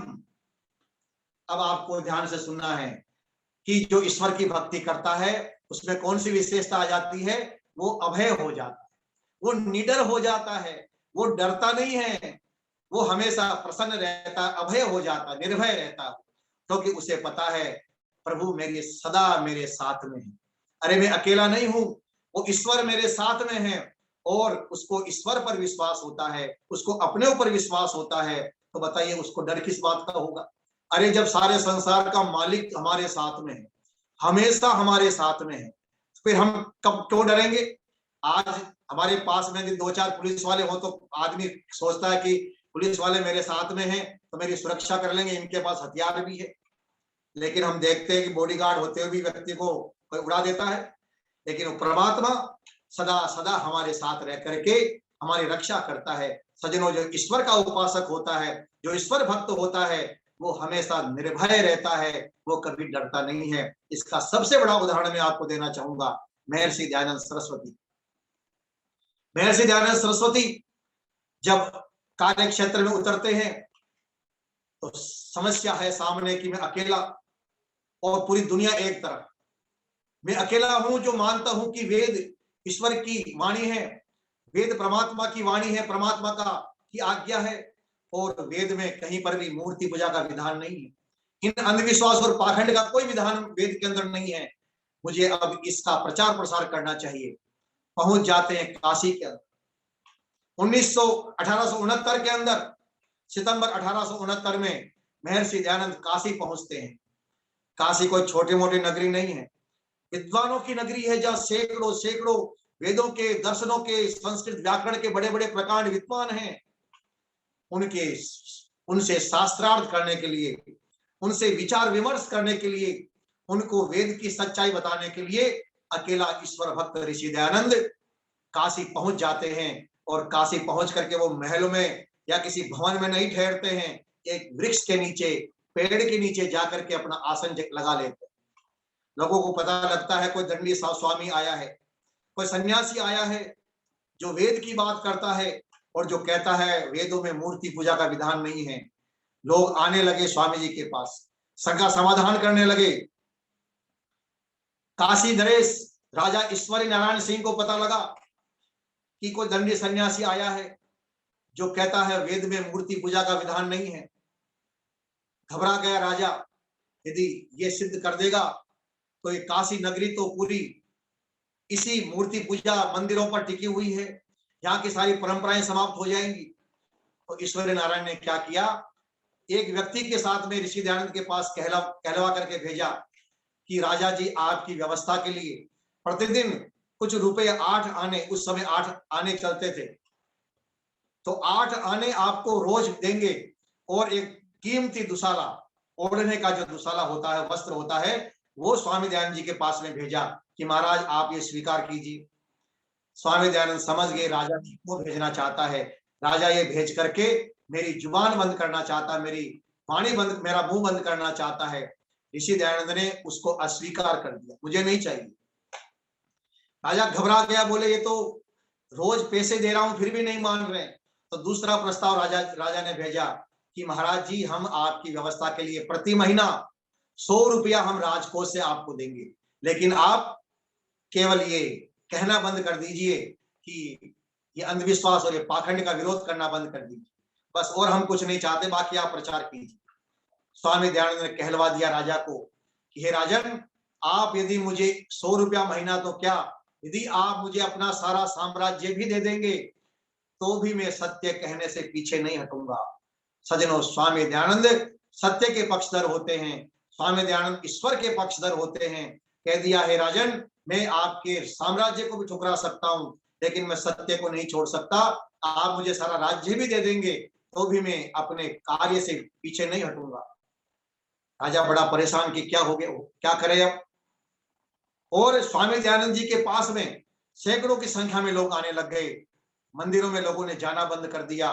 सब लोग कहने लगे कि वास्तव में दयानंद जी सही कह रहे हैं, पूरे प्रमाण दे रहे हैं। और स्वामी दयानंद जी जब चैलेंज कर रहे थे सभी विद्वानों को, आओ और शास्त्रार्थ करो, आओ और वेदों में सिद्ध करो कि कहां पर मूर्ति पूजा का विधान है, कोई भी विद्वान आने को तैयार नहीं था। पहले विद्वान सब ये सोच रहे थे कि ये तो ऐसे ही 2-4 दिन रह करके भाग जाएगा, लेकिन दयानंद जी ने तो वहीं अपना झंडा गाड़ दिया, बोले अब तो यहीं पर शास्त्रार्थ करके ही जाएंगे। तो राजा को पता लगा, तो राजा ने विद्वानों से कहा कि आप तैयारी कीजिए शास्त्रार्थ की। विद्वान पीछे हटने लगे, उन्होंने शास्त्रों को टटोलना शुरू किया। पता तो लग गया, सत्य तो सत्य होता है। जान तो गए कि ये वास्तव में ठीक कह रहे हैं, लेकिन आजीविका तो मंदिरों से चलती है, बोल नहीं पा रहे। राजा ने कहा, यदि आप शास्त्रार्थ नहीं करेंगे तो हमारी काशी की परंपरा समाप्त हो जाएगी। ये सैकड़ों वर्षों से चली आ रही मूर्ति पूजा की परंपरा समाप्त हो जाएगी, मंदिर बंद हो जाएंगे, और आप लोगों की जो आजीविका मंदिर पर टिकी हुई है, ये आजीविका भी आपकी बंद हो जाएगी। इसलिए आपको शास्त्रार्थ करना ही पड़ेगा। तो सज्जनों, शास्त्रार्थ के लिए पंडितों को तैयार किया। बड़े बड़े विद्वान विशुद्धानंद, बाल शास्त्री, माधवाचार्य, वामनाचार्य, अनेकों नारायण शास्त्री जैसे अनेकों विद्वान, सैकड़ों की संख्या में विद्वान तैयार हुए और इस शास्त्रार्थ का स्थान तय किया गया, समय निश्चित किया गया। सारे के सारे विद्वान जो काशी के थे वो बड़े जुलूस के साथ में, अपने शिष्य मंडली के साथ में, बड़े जयकारे लगाते हुए जुलूस के साथ में शास्त्रार्थ के स्थान पर पहुंचे। और इधर से ईश्वर भक्त ऋषि दयानंद अकेला, जिसके साथ में केवल ईश्वर के अलावा और कोई भी नहीं था, ऋषि दयानंद जी अकेले शास्त्रार्थ स्थान पर पहुंच जाते हैं। शास्त्रार्थ प्रारंभ होता है। विशुद्धानंद आदि विद्वानों ने प्रश्न पूछने शुरू किए कि बताओ, वेद कहां से पैदा हुआ, कस्मात् जायते वेदा, वेद किससे पैदा हुए। तो ऋषि दयानंद ने कहा कि वेद तो ईश्वर ने पैदा किया। तो विशुद्धानंद ने कुतर्क किया, ये ईश्वर ने पैदा किया तो बताओ कौन से ईश्वर ने, न्याय शास्त्र वाले ईश्वर ने, योग दर्शन वाले ईश्वर ने, या वेदांत शास्त्र वाले ईश्वर ने, कौन से ईश्वर ने वेदों को पैदा किया है। तो ऋषि दयानंद ने कहा, क्या आप अनेक ईश्वर मानते हो। विशुद्धानंद चुप हो गए। दूसरे विद्वान आए, उन्होंने व्याकरण पर प्रश्न पूछने शुरू कर दिए। स्वामी दयानंद ने कहा कि हमारा या जो शास्त्रार्थ का जो विषय था वो केवल ये था कि वेदों में मूर्ति पूजा का विधान है या नहीं है। लेकिन काशी के विद्वानों ने शास्त्रार्थ को गोल मटोल करना शुरू कर दिया, जलेबी बनाना शुरू कर दिया, कुछ का कुछ पूछना शुरू कर दिया। और पूछते पूछते पूछने लगे कि आपको क्या शास्त्र कंठस्थ है सारे के सारे। ऋषि दयानंद ने कहा, सारे शास्त्र तो कंठस्थ कैसे हो सकते हैं। तो विशुद्धानंद ने कहा, मम सर्वम शास्त्रम कंठस्थमिति, मेरे को सारे शास्त्र कंठस्थ हैं। तो स्वामी दयानंद ने कहा, यदि आपको सारे शास्त्र कंठस्थ है तो बताइए धर्म का लक्षण क्या। अब विशुद्धानंद को धर्म का लक्षण पता नहीं था कि धर्म के 10 लक्षण होते हैं। पीछे हट गए। बाल शास्त्री को लगा कि तो मामला गड़बड़ हो जाएगा। बाल शास्त्री आगे आगे बोले, मेरे से पूछिए, मैंने सारे शास्त्रों को पढ़ा है, अहम सर्वशास्त्रम अधीतवान, मैंने सारे शास्त्रों को पढ़ा, मेरे से पूछिए आप। तो स्वामी दयानंद ने कहा, अच्छा आप अधर्म के लक्षण बता दीजिए। ये धर्म के लक्षण नहीं बता पाए तो आप अधर्म के लक्षण बताइए। बाल शास्त्री भी हक्का बक्का रह गया, भूल गया चौकड़ी, पीछे हट गया। और दूसरे विद्वानों ने अनाप शनाप सवाल पूछने शुरू किए। अंत में विशुद्धानंद ने किसी ग्रंथ के 2 पृष्ठ निकाल करके दिए ऋषि दयानंद को, ये पढ़ने लीजिए, लिखा है इसके अंदर वेदों में मूर्ति पूजा का विधान है। ये शास्त्रों का प्रमाण है। और क्योंकि उस समय सायंकाल का समय हो रहा था, शाम का समय हो रहा था, स्वामी दयानंद ने कहा कि आप ही पढ़ के सुना दो। तो विशुद्धानंद जी कहते हैं, मेरे को अंधेरे में कम दिखता है, चश्मा भूल गया मैं घर पर, इसलिए आप ही पढ़ो। तो ऋषि दयानंद उन कागज को, उन पन्नों को पढ़ने लग गए। दीपक का प्रकाश था, कम दिख रहा था, ध्यान से पढ़ रहे थे। इतने में विशुद्धानंद खड़े हो गए और खड़े होकर के बोले कि दयानंद जी, यदि आपको सारा ज्ञान नहीं है तो क्यों आए यहाँ पर, और अब आप शास्त्रार्थ हार चुके हो।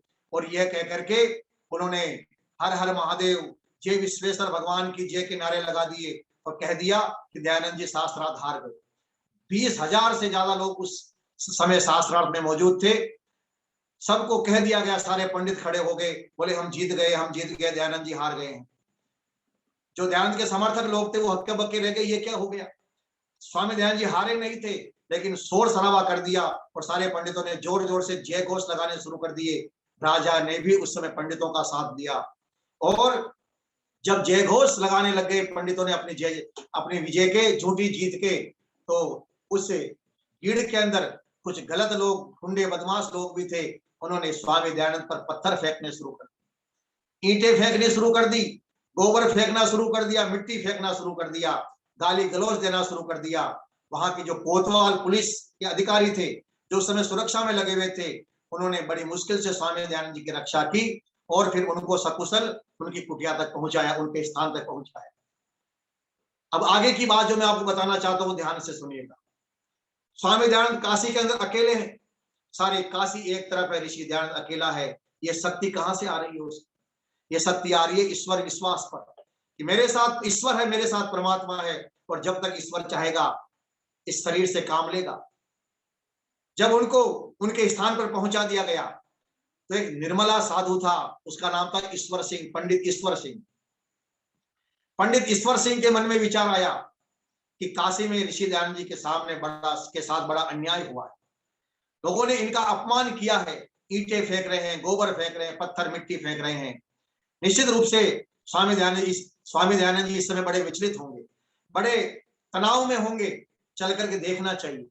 वो ईश्वर सिंह, निर्मला साधु, स्वामी दयानंद की कुटिया में आता है, उनके पास, उनके निवास स्थान पर आता है।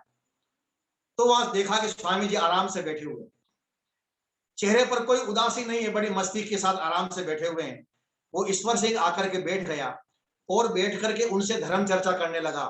कई देर तक स्वामी दयानंद से उसने धार्मिक चर्चा की, लेकिन एक भी बार स्वामी दयानंद ने अपने साथ हुए अपमान के बारे में जिक्र नहीं किया, कोई चर्चा नहीं करी। तो ईश्वर सिंह कहता है कि महाराज, मैं तो अब तक आपको केवल विद्वान मान रहा था, केवल समझता था कि आप वेदों के विद्वान होंगे, लेकिन आज मैं मान गया हूं कि आप सच्चे योगी हैं, आप स्थित प्रज्ञ हैं और आप वीतराग हैं। अरे इतना सब कुछ आपके साथ हो गया और आपके चेहरे पर कोई सिकन तक नहीं आई, कोई चिंता की लकीर नहीं आपके चेहरे पर दिखाई दी। ये सज्जनों ईश्वर विश्वास के कारण से ही हो सकता है। जिसको ईश्वर पर विश्वास हो, ईश्वर सदा सदा मेरे साथ में है, हमेशा मेरी रक्षा करता है, बताइए उसको किस बात की चिंता। बड़ा सुंदर भजन लिखा पथिक जी ने, आइए मेरे साथ आप भी आनंद लीजिए भजन का।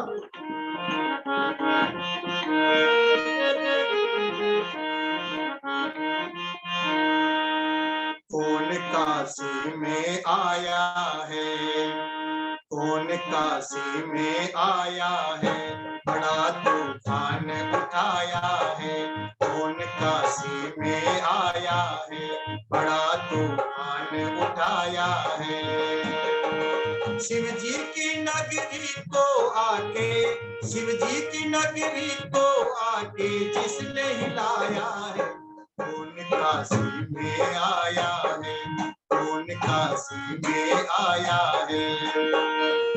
शिव जी की नगरी को आके जिसने हिलाया है, कौन काशी में आया है।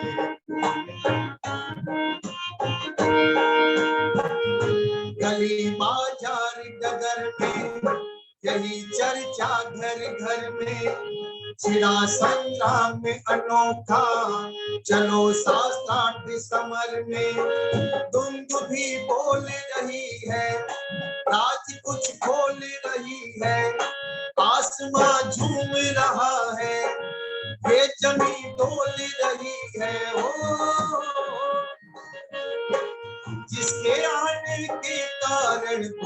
वापस आया है, कौन काशी में आया है, कौन काशी में आया है।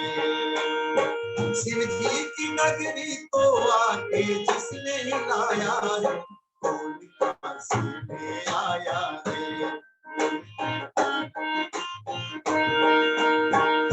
ये विशुद्धानंद स्वामी शास्त्रार्थी संग्रामी, आज क्या बात हुई है, झेलते हैं बदनामी।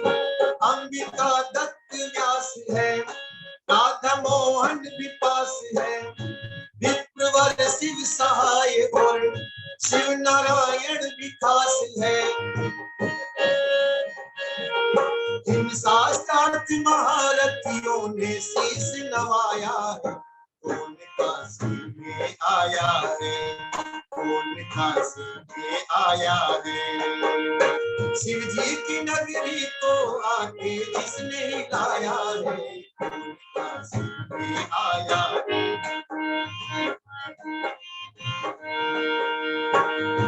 एक दंडी सन्यासी कर गया बात चरासी, एक दंडी सन्यासी कर गया बात चरासी। नाम सुनते ही छाई सबके चेहरे पे उदासी।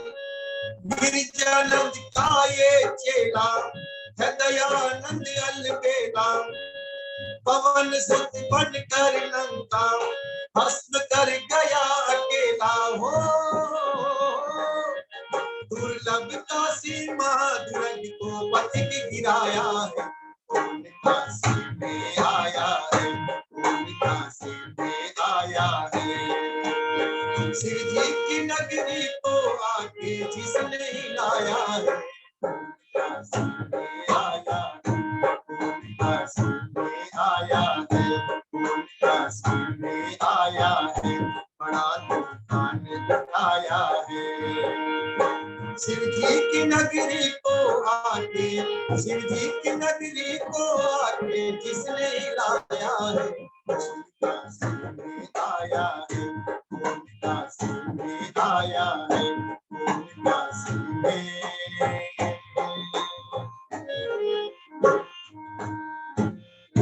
कौन काशी में आया है।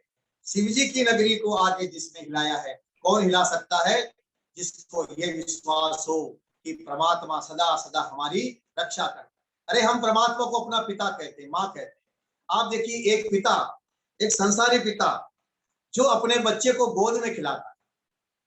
आप भी अपने बच्चों को जब गोद में खिलाते हैं तो कई बार छोटे छोटे बच्चों को आप ऊपर उछाल देते हैं, तो जैसे ही बच्चे को ऊपर उछालते हैं वो बच्चा रोता नहीं है, वो हंसता है।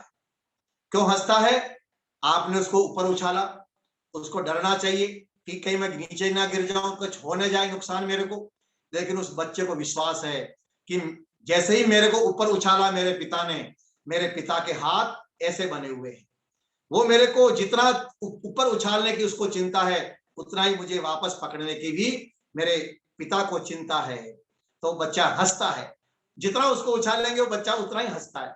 आप देखिए बड़ी विचित्र बात है, क्योंकि उसे विश्वास है कि मेरे पिता मेरे साथ में हैं, इसलिए उसे कोई चिंता नहीं होती है। सज्जनों, वो परमपिता परमात्मा सदा सदा हमारे साथ रहता है, इसलिए हमें कभी चिंता नहीं करनी चाहिए। जो ईश्वर भक्त होते हैं, ईश्वर की भक्ति का यही एक लाभ है कि ईश्वर की भक्ति करने वाला व्यक्ति कभी तनाव में नहीं होगा, कभी चिंता नहीं करेगा। वो उसकी आत्मिक शक्ति, उसकी आत्मिक बल उसका बढ़ जाता है। और महर्षि दयानंद के शब्दों में, ईश्वर की उपासना करने से कितना भी पहाड़, जितना बड़ा संकट भी आ जाए तो वो राई के समान नजर आता है। और जो ईश्वर की उपासना नहीं करता, उसके जीवन में राई जैसा दुख हो वो भी उसको पहाड़ के समान नजर आता है। तो ये बड़ा, कितना बड़ा लाभ है। आप देखिए, आत्मिक बल बढ़ता है, हमारी शक्ति बढ़ती है।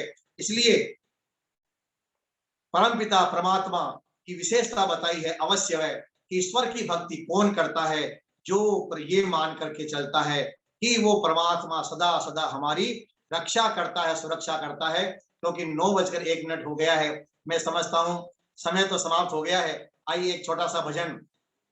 मैंने आपसे निवेदन किया कि परमात्मा का मुख्य नाम ओम है। जितने भी नाम ईश्वर के हैं उन सभी नामों में मुख्य जो नाम है वो ओम है। सारे नामों में है ओम नाम प्यारा। आप अपने घर पर बैठे हुए हैं, वहीं बैठे बैठे आप अपने आप को म्यूट रखेंगे और वीडियो खोल लेंगे और ताली बजाते हुए आप भजन का आनंद लीजिए। सारे नामों में है ओम नाम प्यारा, सारे नामों में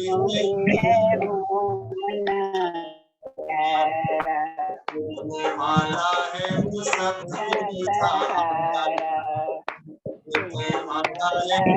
गाना नहीं है, केवल ताली बजाना, गाना नहीं है। आप गाइए मत।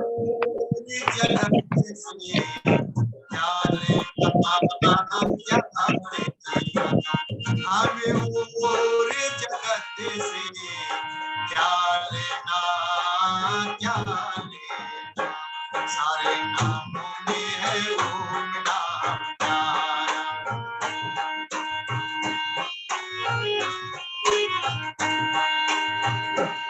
ये सूरज चांद सितारे उसकी ही तो रचना है सारे।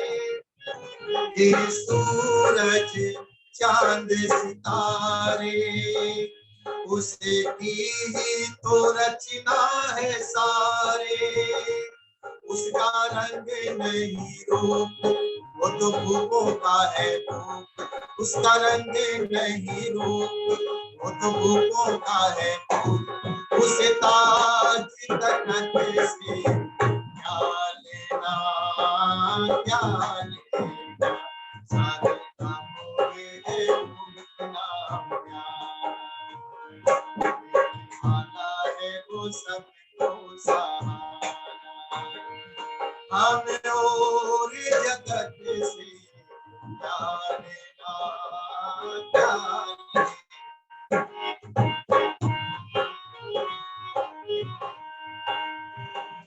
वो तो सत्य चित और आनंद है, जीव कर्मों के बंधन से बांधे है।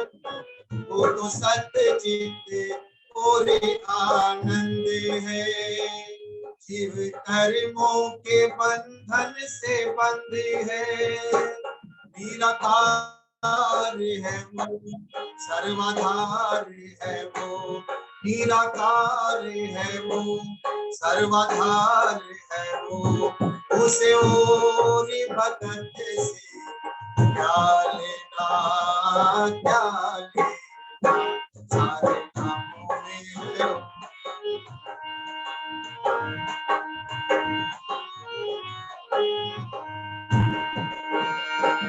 हमें और जगत की क्या लेना क्या लेना।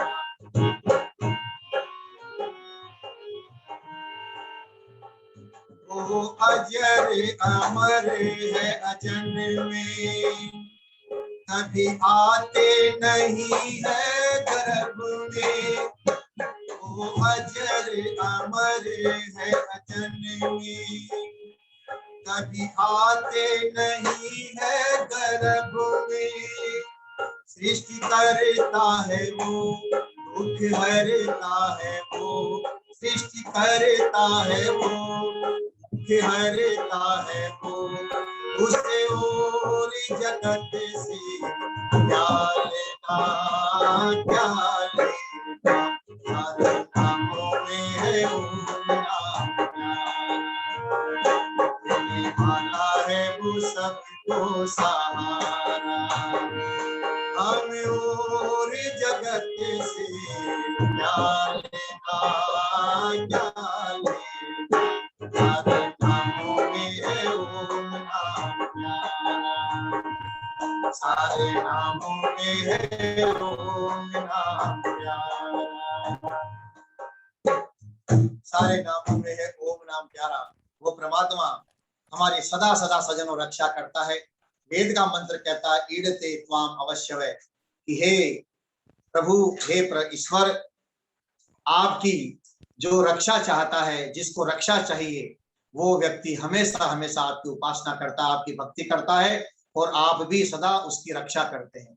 ये मैंने आज एक मंत्र की एक के विषय में बताया, अभी और भी विशेषताएं बाकी है।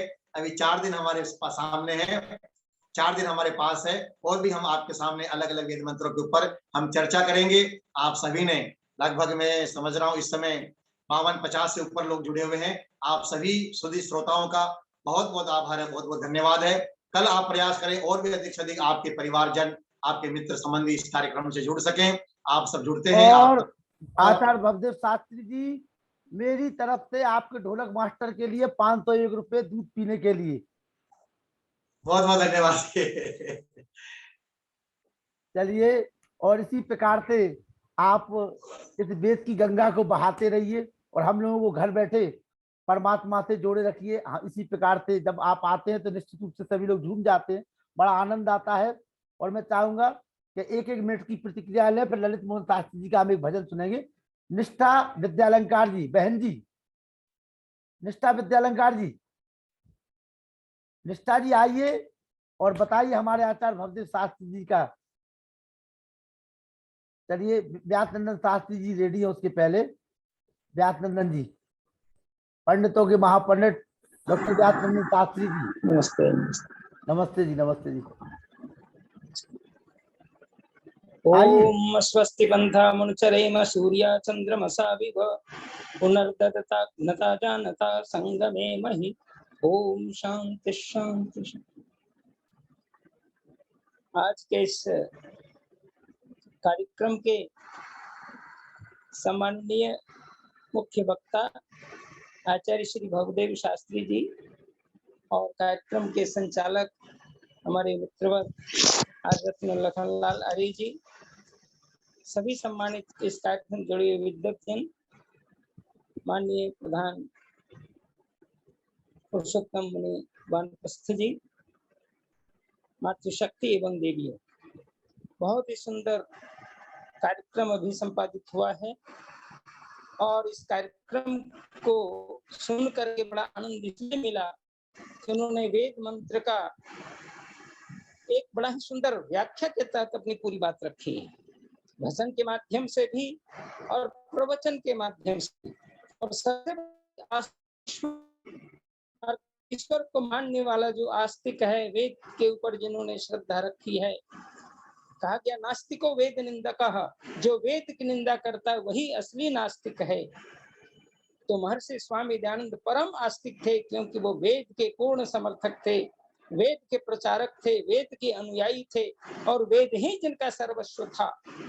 उन्होंने काशी शास्त्रार्थ की घटना को बहुत ही सुंदर ढंग से हम सबों के बीच उद्धृत करके पूरे घटनाक्रम को जो बताया है वो अद्भुत।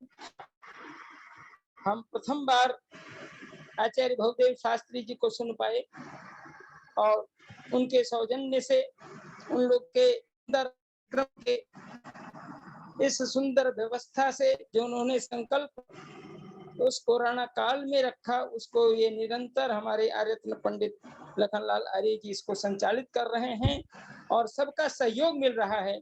इस सुंदर सहयोग में हमारी माननीय डॉक्टर निष्ठा विद्यालंकार जी भी बीच बीच में जुड़ती रहती हैं और उनका भी बहुत ही सुंदर हमें उपदेश और भजन भी सुनने को मिलता है। बहुत बहुत धन्यवाद है और विशेष रूप से आज के इस प्रवचनकर्ता भवदेव शास्त्री जी को मेरी तरफ से बहुत बहुत आभार और धन्यवाद। उनका फिर कार्यक्रम ऐसा ही हम लोग सुनेंगे। हमें हमारे महापंडित डॉक्टर व्यासनंदन शास्त्री जी का आशीर्वाद मिला और एक और पंडिता वेद विदुषी जिनके ऊपर हम सभी को फख्र है, गर्व है, डॉक्टर निष्ठा विद्यालंकार जी, उनका आशीर्वाद ले लें और इसके बाद ललित मोहन शास्त्री जी तैयार रहें। आइए बच्चा जी। हाँ जी, हाँ जी। कल्याणी वाणी वेदवाणी को जन जन तक पहुंचाने का अद्वितीय प्रयास करने वाले हमारे भाई लखनलाल जी आर्य और प्रतिदिन इस कार्यक्रम से जुड़ रहे और अपना उद्बोधन दे रहे आदरणीय आचार्य व्यासनंदन जी शास्त्री, आज के मुख्य वक्ता, बहुत ही माधुर्यपूर्ण भजनों से युक्त प्रवचन को वेद मंत्रों के द्वारा सजाकर प्रस्तुति देने वाले भाई भवदेव जी शास्त्री और आदरणीय नरूला जी, माता चंद्रकांता जी और मुनि जी, पुरुषोत्तम दुबे जी, वेद प्रकाश जी, अन्य बहुत सज्जन जो इस कार्यक्रम में बहुत सुदृढ़ता पूर्वक जुड़े हुए हैं और कार्यक्रम की प्रतिदिन शोभा बढ़ा रहे हैं, ऐसे हमारे सभी सम्मानित जन, मातृशक्ति। बहुत ही उत्तम संदेश आज आदरणीय भवदेव जी शास्त्री जी के द्वारा सुना। परमात्मा ही सर्वोपरि है और उसका मुख्य नाम ही सारे नामों में सर्वोत्तम है।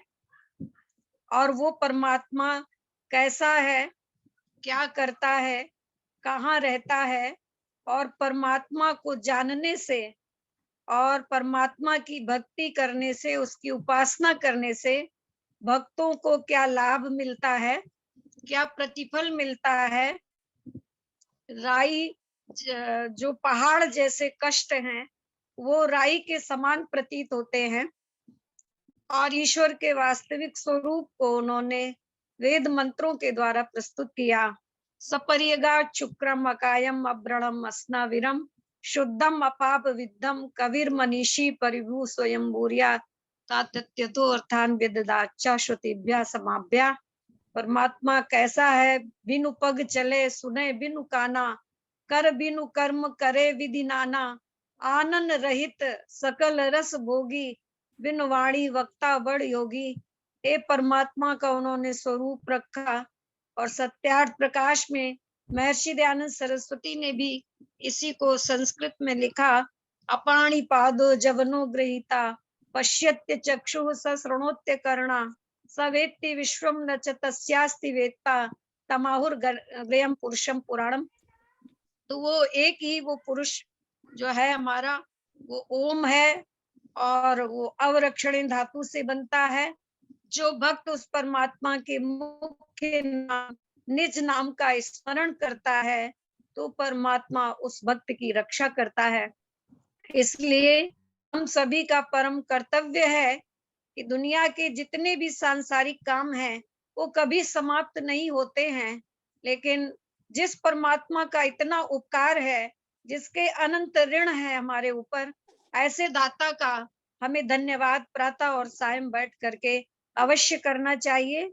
और शायर के शब्दों में ये निवेदन करना चाहिए कि सहारा अपनी यादों का, सहारा अपनी यादों का हमारे साथ रहने दो, न जाने किस गली में जिंदगी की शाम हो जाए।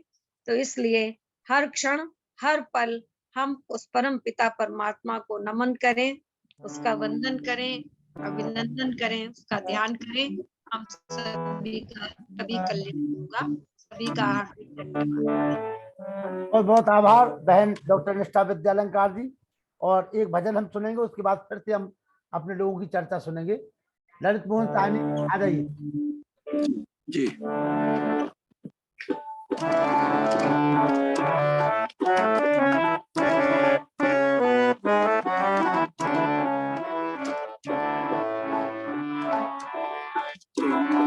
सो प्रभु मेरे मन पाऊं मैं तेरी शरण, देखो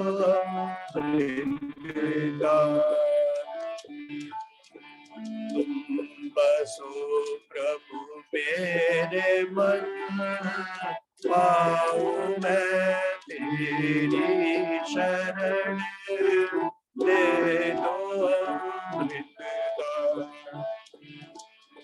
तू ही सच्चिदानंद स्वरूप, तू ही प्रभु ज्योति स्वरूप, मन में तेरा ध्यान।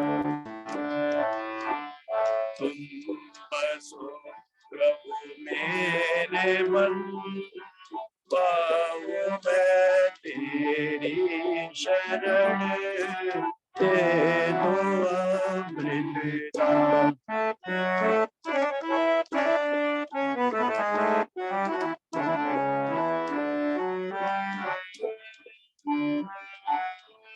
सूर्य चंद्र सितारों का प्रभु कैसा दीना अनुपम दान।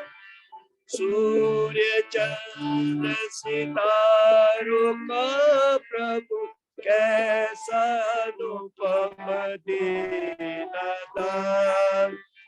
धरती रत्नों से सजाई और सजाया आसमां।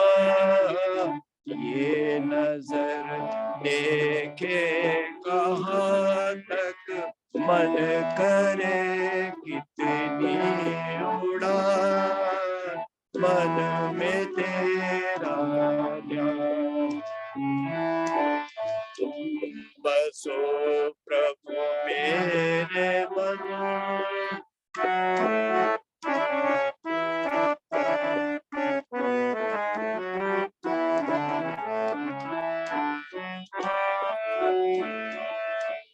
तेरे पावन ओम नाम में है बसे चारों ही नाम। तेरी महिमा गा रहे हैं नारी नर सब सुबह शाम। सर्वगुण संपन्न तू प्रभु है तू सर्व शक्तिमान। मन में तेरा ध्यान। तुम बसो मेरे मन।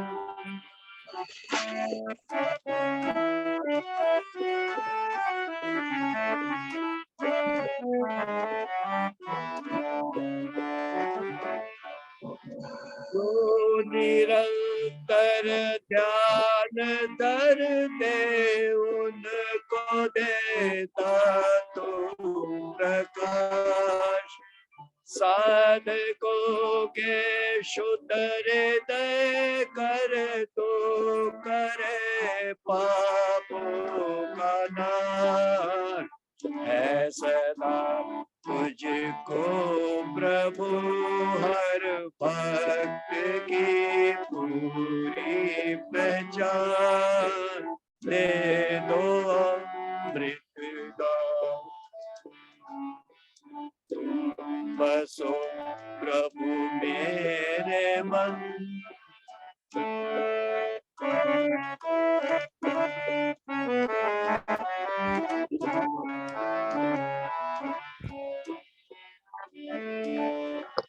तेरी भक्ति प्यासे भक्तों के लिए है जल समान।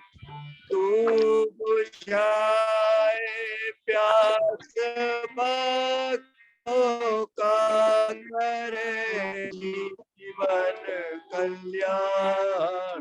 तेरे दर्शन हो प्रभु जाए भक्तों के प्राण।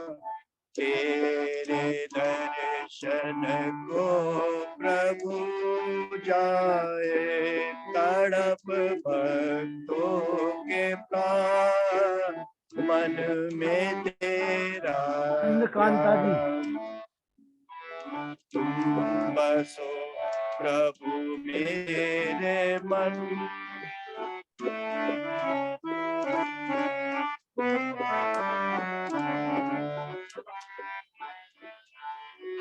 गोद में अपनी बिठा प्रभु प्यार दे माता समान। और कभी बन के पिता तू कराता अमृत का पान। पाते सुख आनंद तुझसे भक्त पाते मोक्ष दान। दे दो अमृत दान। तुम बसो प्रभु मेरे मन। पाऊं मैं तेरी शरण, दे दो अमृत दान। तू ही सच्चिदानंद स्वरूप, तू ही प्रभु ज्योति स्वरूप, मन में तेरा ध्यान, मन में तेरा ध्यान।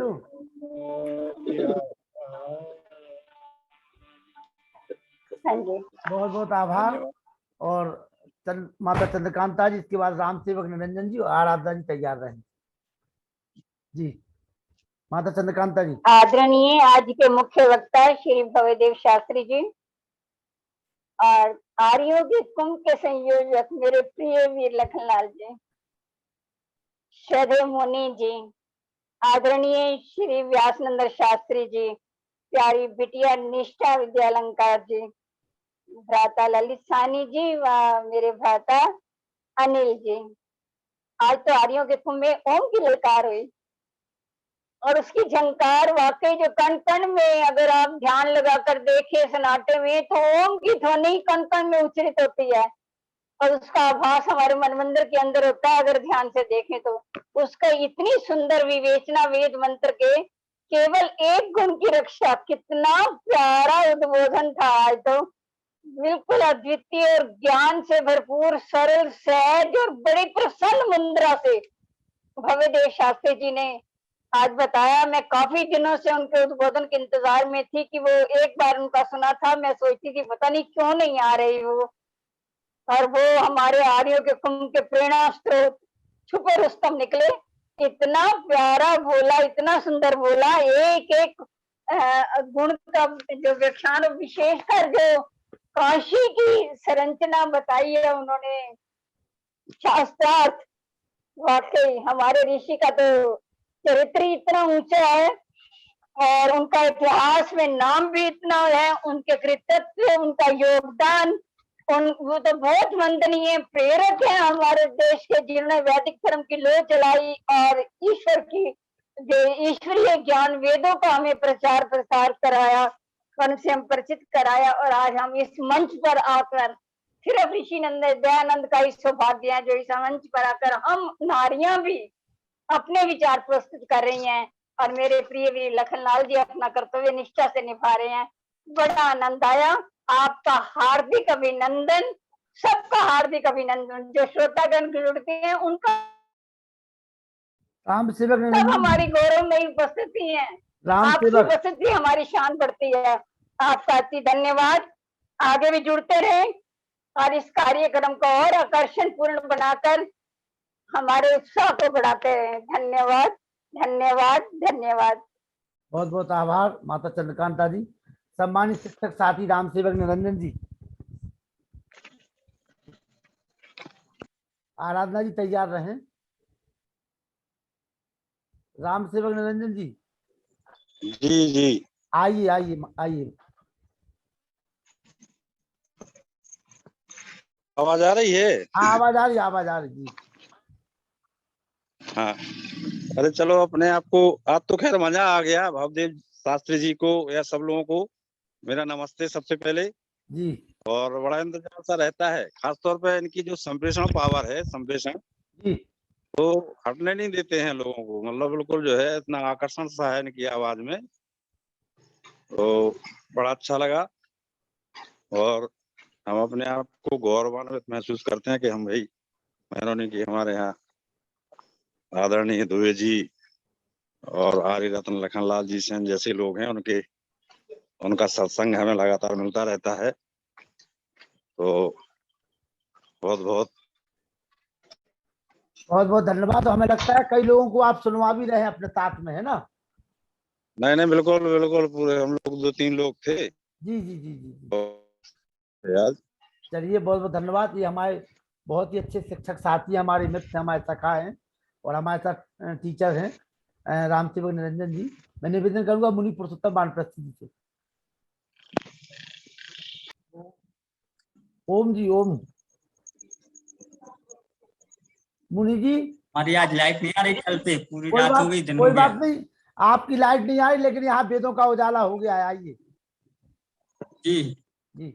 नहीं, हमारे बाहर अंधेरा है, अंदर तो उजिला है ही हृदय में। अरे आज का मैं आपकी रोशनी की ही ये उजाली है जो पूरे विश्व में फैली हुई है। आइए बात करते हुए, सभी के लिए साधुवाद देते हुए, आज के हमारे विषय को लेकर के हमारे पंडित भवदेव शास्त्री, आचार्य भवदेव शास्त्री जी, इनको जैसा कि उन्होंने पूर्व में बताया हुआ है, प्रारंभ से लेकर के कई बार, और एक एक दिन 2-2 दिन का समय नहीं दिया उन्होंने, 8-8 दिन का, 15-15 दिन का समय देकर के हम लोगों को वेद कथा से, रामायण कथा से इसका रसास्वादन कराते रहे हैं। मैं साधुवाद करते हुए, सम्मान करते हुए आचार्य श्री भवदेव शास्त्री जी का, और हमारे बीच में जैसे कि हमारे डॉक्टर व्यासनंदन शास्त्री जी, वो भी बहुत उत्साहवर्धन करते हैं और हमें थोड़ा सा आशीर्वाद देते हैं। सबसे पहले हमने जिनका, थोड़ा नहीं देते, पूरा देते हैं भाई। हाँ पूरा आशीर्वाद देते हैं। नहीं, आप तो थोड़ा ही था दिला पाते पंडित नरेंद्र दत्त जी को भी हम लोगों ने सुना, और हमारी बहन जी आचार्य निष्ठा विद्यालंकार जी, तो मैं सभी के लिए नमन करते हुए, नमस्ते करते हुए, आइए थोड़ा सा हमारे श्रद्धा के योग, भी ले लें। श्राद्ध के योग हमारे नरुला जी, लेत मोहन शर्मा जी, सायनी जी, वेद प्रकाश जी, हमारी माता चंद्रकांता जी, और जिनको मैं नहीं देख, मैं तो किसी को नहीं देख पा रहा हूँ आज तो। खैर कोई बात नहीं, आप मत देखिए, तो सभी के लिए हृदय से आभार, परमात्मा देख रहा है, आप मत देखिए, परमात्मा देख रहा है। आइए नरुला जी। आदरणीय भवदेव शास्त्री जी, व्यासनंदन शास्त्री जी, पुरुषोत्तम दुबे जी, लखन जी, ललित मोहन सहगल जी, वेद प्रकाश जी, बहन चंद्रकांता जी, और सभी आर्यजन, सब राम। बहुत ही अच्छा प्रोग्राम था, एक किस्म से आध्यात्मिक भजन संध्या थी, और खास तौर से भवदेव शास्त्री जी को वैसे तो पहले भी काफी बार सुना है, लेकिन आज जो इन्होंने भजनों का कार्यक्रम रखा, बहुत ही अच्छा कार्यक्रम था। खास तौर से वो भजन की क्या मिलेगा मांग कर इंसान से, मांग बंदे उस भगवान से, भगवान से। बहुत ही अच्छा भजन था, बहुत ही प्रेरणादायक और संदेश पूर्वक चीजें थी, और ऐसी सी संदेश दिए हुए थे जिससे पता चलता है कि हमारे स्वामी दयानंद जी कितने महान थे, और वेदों और शास्त्रों में क्या है, ईश्वर का क्या गुण और स्वरूप है, इसके बारे में उन्होंने बड़े भजनों में बड़ी अच्छी चर्चा की। बहुत ही आनंद आया। बहुत बहुत धन्यवाद, बहुत बहुत नमन। और हमारे मेहरोनी की भाभी विदुषी आराधना जी आई। सभी आर्यों का मेरा नमन। नमस्ते भाई साहब, शास्त्री जी को भी मेरा प्रणाम। शास्त्री जी ने आज का उद्बोधन बहुत ही शानदार था। शास्त्री जी ने भजनों के माध्यम से वेद के बारे में और दयानंद सरस्वती जी के बारे में बहुत सरल शब्दों में बताया है, ईश्वर कृपा को बताया है। हम लोग सभी ईश्वर को मानते हैं, बट कार्यक्रम में जुड़ने के बाद हर रोज उन्हें याद करना कभी नहीं भूलते हैं। बहुत बहुत धन्यवाद भाई साहब आपका भी इस ग्रुप से जोड़ने के लिए। ऐसे बहुत बहुत आभार आपका। धन्यवाद। और हमारे युद्धवीर जी एक बात कह रहे थे कि ऐसे लगता है जैसे सतयुग में आ गए हों हम लोग और आनंद आ रहा हो। तो निश्चित रूप से बिल्कुल उनकी आत्मा की आवाज है। युद्धवीर जी अपना ऑडियो खोल लीजिए। युद्धवीर जी आपका कमेंट आया था। युद्धवीर जी, विनोद मित्तल जी, विनोद मित्तल जी, विनोद मित्तल जी, रामस्वरूप चौधरी जी, विनोद मित्तल जी ऑडियो खोलिए। युद्धवीर जी बोलिए, जो आप कह रहे थे कि ऐसे लगता है जैसे सतयुग। जी युद्धवीर जी बोलिए। सभी को नमस्ते जी। नमस्ते जी, नमस्ते। देखिए आर्य जी, सबसे पहले तो मैं यही कहना चाहूंगा कि इतना बड़ा जो परोपकार, वैसे हम आर्य में जाते हैं और प्रयास करते हैं वहां से कोई ना कोई चीज ग्रहण करें, लेकिन आज जो हमारे आर्य समाज की दुर्दशा हो चुकी है, उसमें संगठन ऐसे बन गए, उसमें आपाधापी मची हुई है। लेकिन आपके साथ जुड़ करके लगता है जैसे ऋषि का जो परिश्रम था, आवाज आ रही है? आवाज आ रही, बोलिए युद्धवीर जी, बोलिए, आवाज आ रही है, बोलिए। जो ऋषि के जो अधूरे कार्य थे और उनकी जो इच्छा थी एक बार वेद को सब जाने और जानना ही नहीं माने, तो हमें लगता है जो पूरे देश के विदेश के इतने उच्च कोटि के जो विद्वान हमने कभी कल्पना नहीं की थी, और वो ऐसे आप सुलभ करा रहे हैं, एक जैसे हम एक परिवार में बैठ करके जो रसपान जो करें। तो मैं तो पुनः आपका बहुत बहुत धन्यवाद करना चाहूंगा। एक जो मंत्र है ना वेद में, त्रयायुषम जवदग्ने कश्यप से त्रयायत, वो ईश्वर आपको 300 वर्ष की उम्र प्रदान करे, ताकि ऋषि के जो कार्य में वो भी पूर्ण हो, और जो हमारी जो आने वाली जो पीढ़ी है वो भी लाभान्वित हो। इसी के साथ सभी को सादर नमस्ते। धन्यवाद। और आपने 300 साल की आयु हमें दे दी है। हमारे मुनि जी कहते हैं आयु दे तो स्वस्थ पूर्वक हम जीवन जिए। चलिए रामस्वरूप चौधरी जी। ओम नमस्ते। नमस्ते जी, नमस्ते जी। विनोद मित्तल जी तैयार हैं जी। आज का कार्यक्रम बहुत ही सराहनीय रहा और सहज सरल भाव में जो भाई साहब बहुदेव जी शास्त्री ने जो बताया, ये अनुकरणीय है। और हम सौभाग्यशाली है कि ये हमें मिलते रहते हैं और इनका वेदों का और प्रचार करते रहते हैं, तो हमें बहुत सहयोग मिलता है। हम इनके हमेशा आभारी रहेंगे। और आशा नहीं, विश्वास के साथ कहते हूँ कि ये राजस्थान के अंदर ये एक उभरते हुए सितारे है जो आर्य समाज को बहुत ऊंचाइयों तक ले जा रहे हैं। ओम नमस्ते जी। नमस्ते। माता ईश्वर देवी जी, शब्दों के माध्यम से सभी को सादर नमस्ते जी। हाँ जी, आप सबको नमस्ते। बहुत अच्छा कार्यक्रम। और मैं एक बात कहना चाहती हूँ कि जो लोग सोए हुए होते हैं वो अपना वीडियो ऑफ रखें, या जो कोई मतलब फोटो आती है सब जगह, तो जैसे अपन कोई घरेलू यूनिफॉर्म में होते हैं तो भी एक अच्छा सा नहीं लगता मुझको। तो मैं तो ये कह रही हूँ, सही ड्रेस में हो तो वीडियो खोलो, सोए हुए सुन रहे हो तो वीडियो बंद रखो। नहीं, बहुत अच्छी बात कही ईश्वर देवी जी ने। और वेद प्रकाश शर्मा जी, इम्प्रेशन अच्छा नहीं पड़ता। हाँ, तबियत ठीक नहीं है, लेटे लेटे सुनो, कोई बात नहीं, पर वीडियो मत। धन्यवाद, समझ गए, सब लोग समझ गए। और वेद प्रकाश शर्मा जी के जो पोते हैं उनको अधिकार है शांति पाठ कराने का, वो आए शांति पाठ।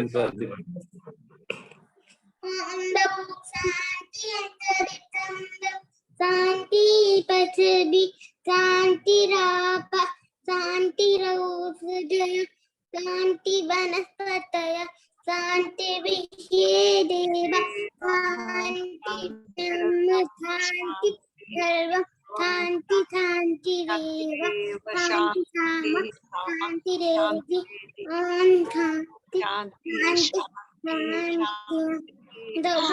तो वैदिक धर्म की जय, आनंद की जय, युग प्रवर्तक महर्षि दयानंद की जय, मर्यादा पुरुषोत्तम श्री रामचंद्र की जय, योगी राज श्री कृष्ण चंद्र की जय, भारत माता की जय, गौ माता की रक्षा हो, आर्य समाज अमर रहे, वेद की ज्योति जलती रहे, ओम का झंडा ऊंचा रहे, और अपने घरों में ओम का झंडा लगाओ भी, लगा हुआ। बदलेंगे युग बदलेगा, सुधरेंगे युग सुधरेगा, परिवार बनाएंगे, धरती पर स्वर्ग सजाएंगे, सत्य सनातन वैदिक धर्म की जय। अभिवादनम, सबको सादर नमस्ते। चलिए ध्यान जी नमस्ते। कल मेरा निवेदन है, दीदी नमस्ते। मेरा नमस्ते मेरे बच्चे, खुश रहो प्रसन्न रहो। हाँ जी, आचार्य नरेंद्र शास्त्री जी ठीक 7:45 बजे भजन प्रारंभ करेंगे, तो उनके 2 भजन प्रतिदिन सुनिए। बहुत बड़े नरेश दत्त जी के सुपुत्र हैं, उनके 2 भजन शुरू में होते हैं। तो हमारा निवेदन सारे लोगों से कि ठीक 7:45 बजे जुड़ जाया करें आप लोग। ठीक है जी। हाँ, नरेंद्र मेहनत कर रहे हैं, पूरा समय वो दे रहे हैं अपने लिए, तो उनका समय लीजिए आप लोग और उन भजनों का आनंद लीजिए जी। बहुत बहुत साधुवाद लखन जी, बहुत बहुत बहुत बहुत साधु। बेटा प्यार, बहुत बहुत प्यार। चलिए शुभ रात्रि, नमस्ते सभी को। शुभ रात्रि। रात्रि, नमस्ते जी, नमस्ते सभी को, नमस्ते। नमस्कार। प्रणाम। नमस्ते अनिल जी। नमस्ते बहन जी। नमस्ते। दादी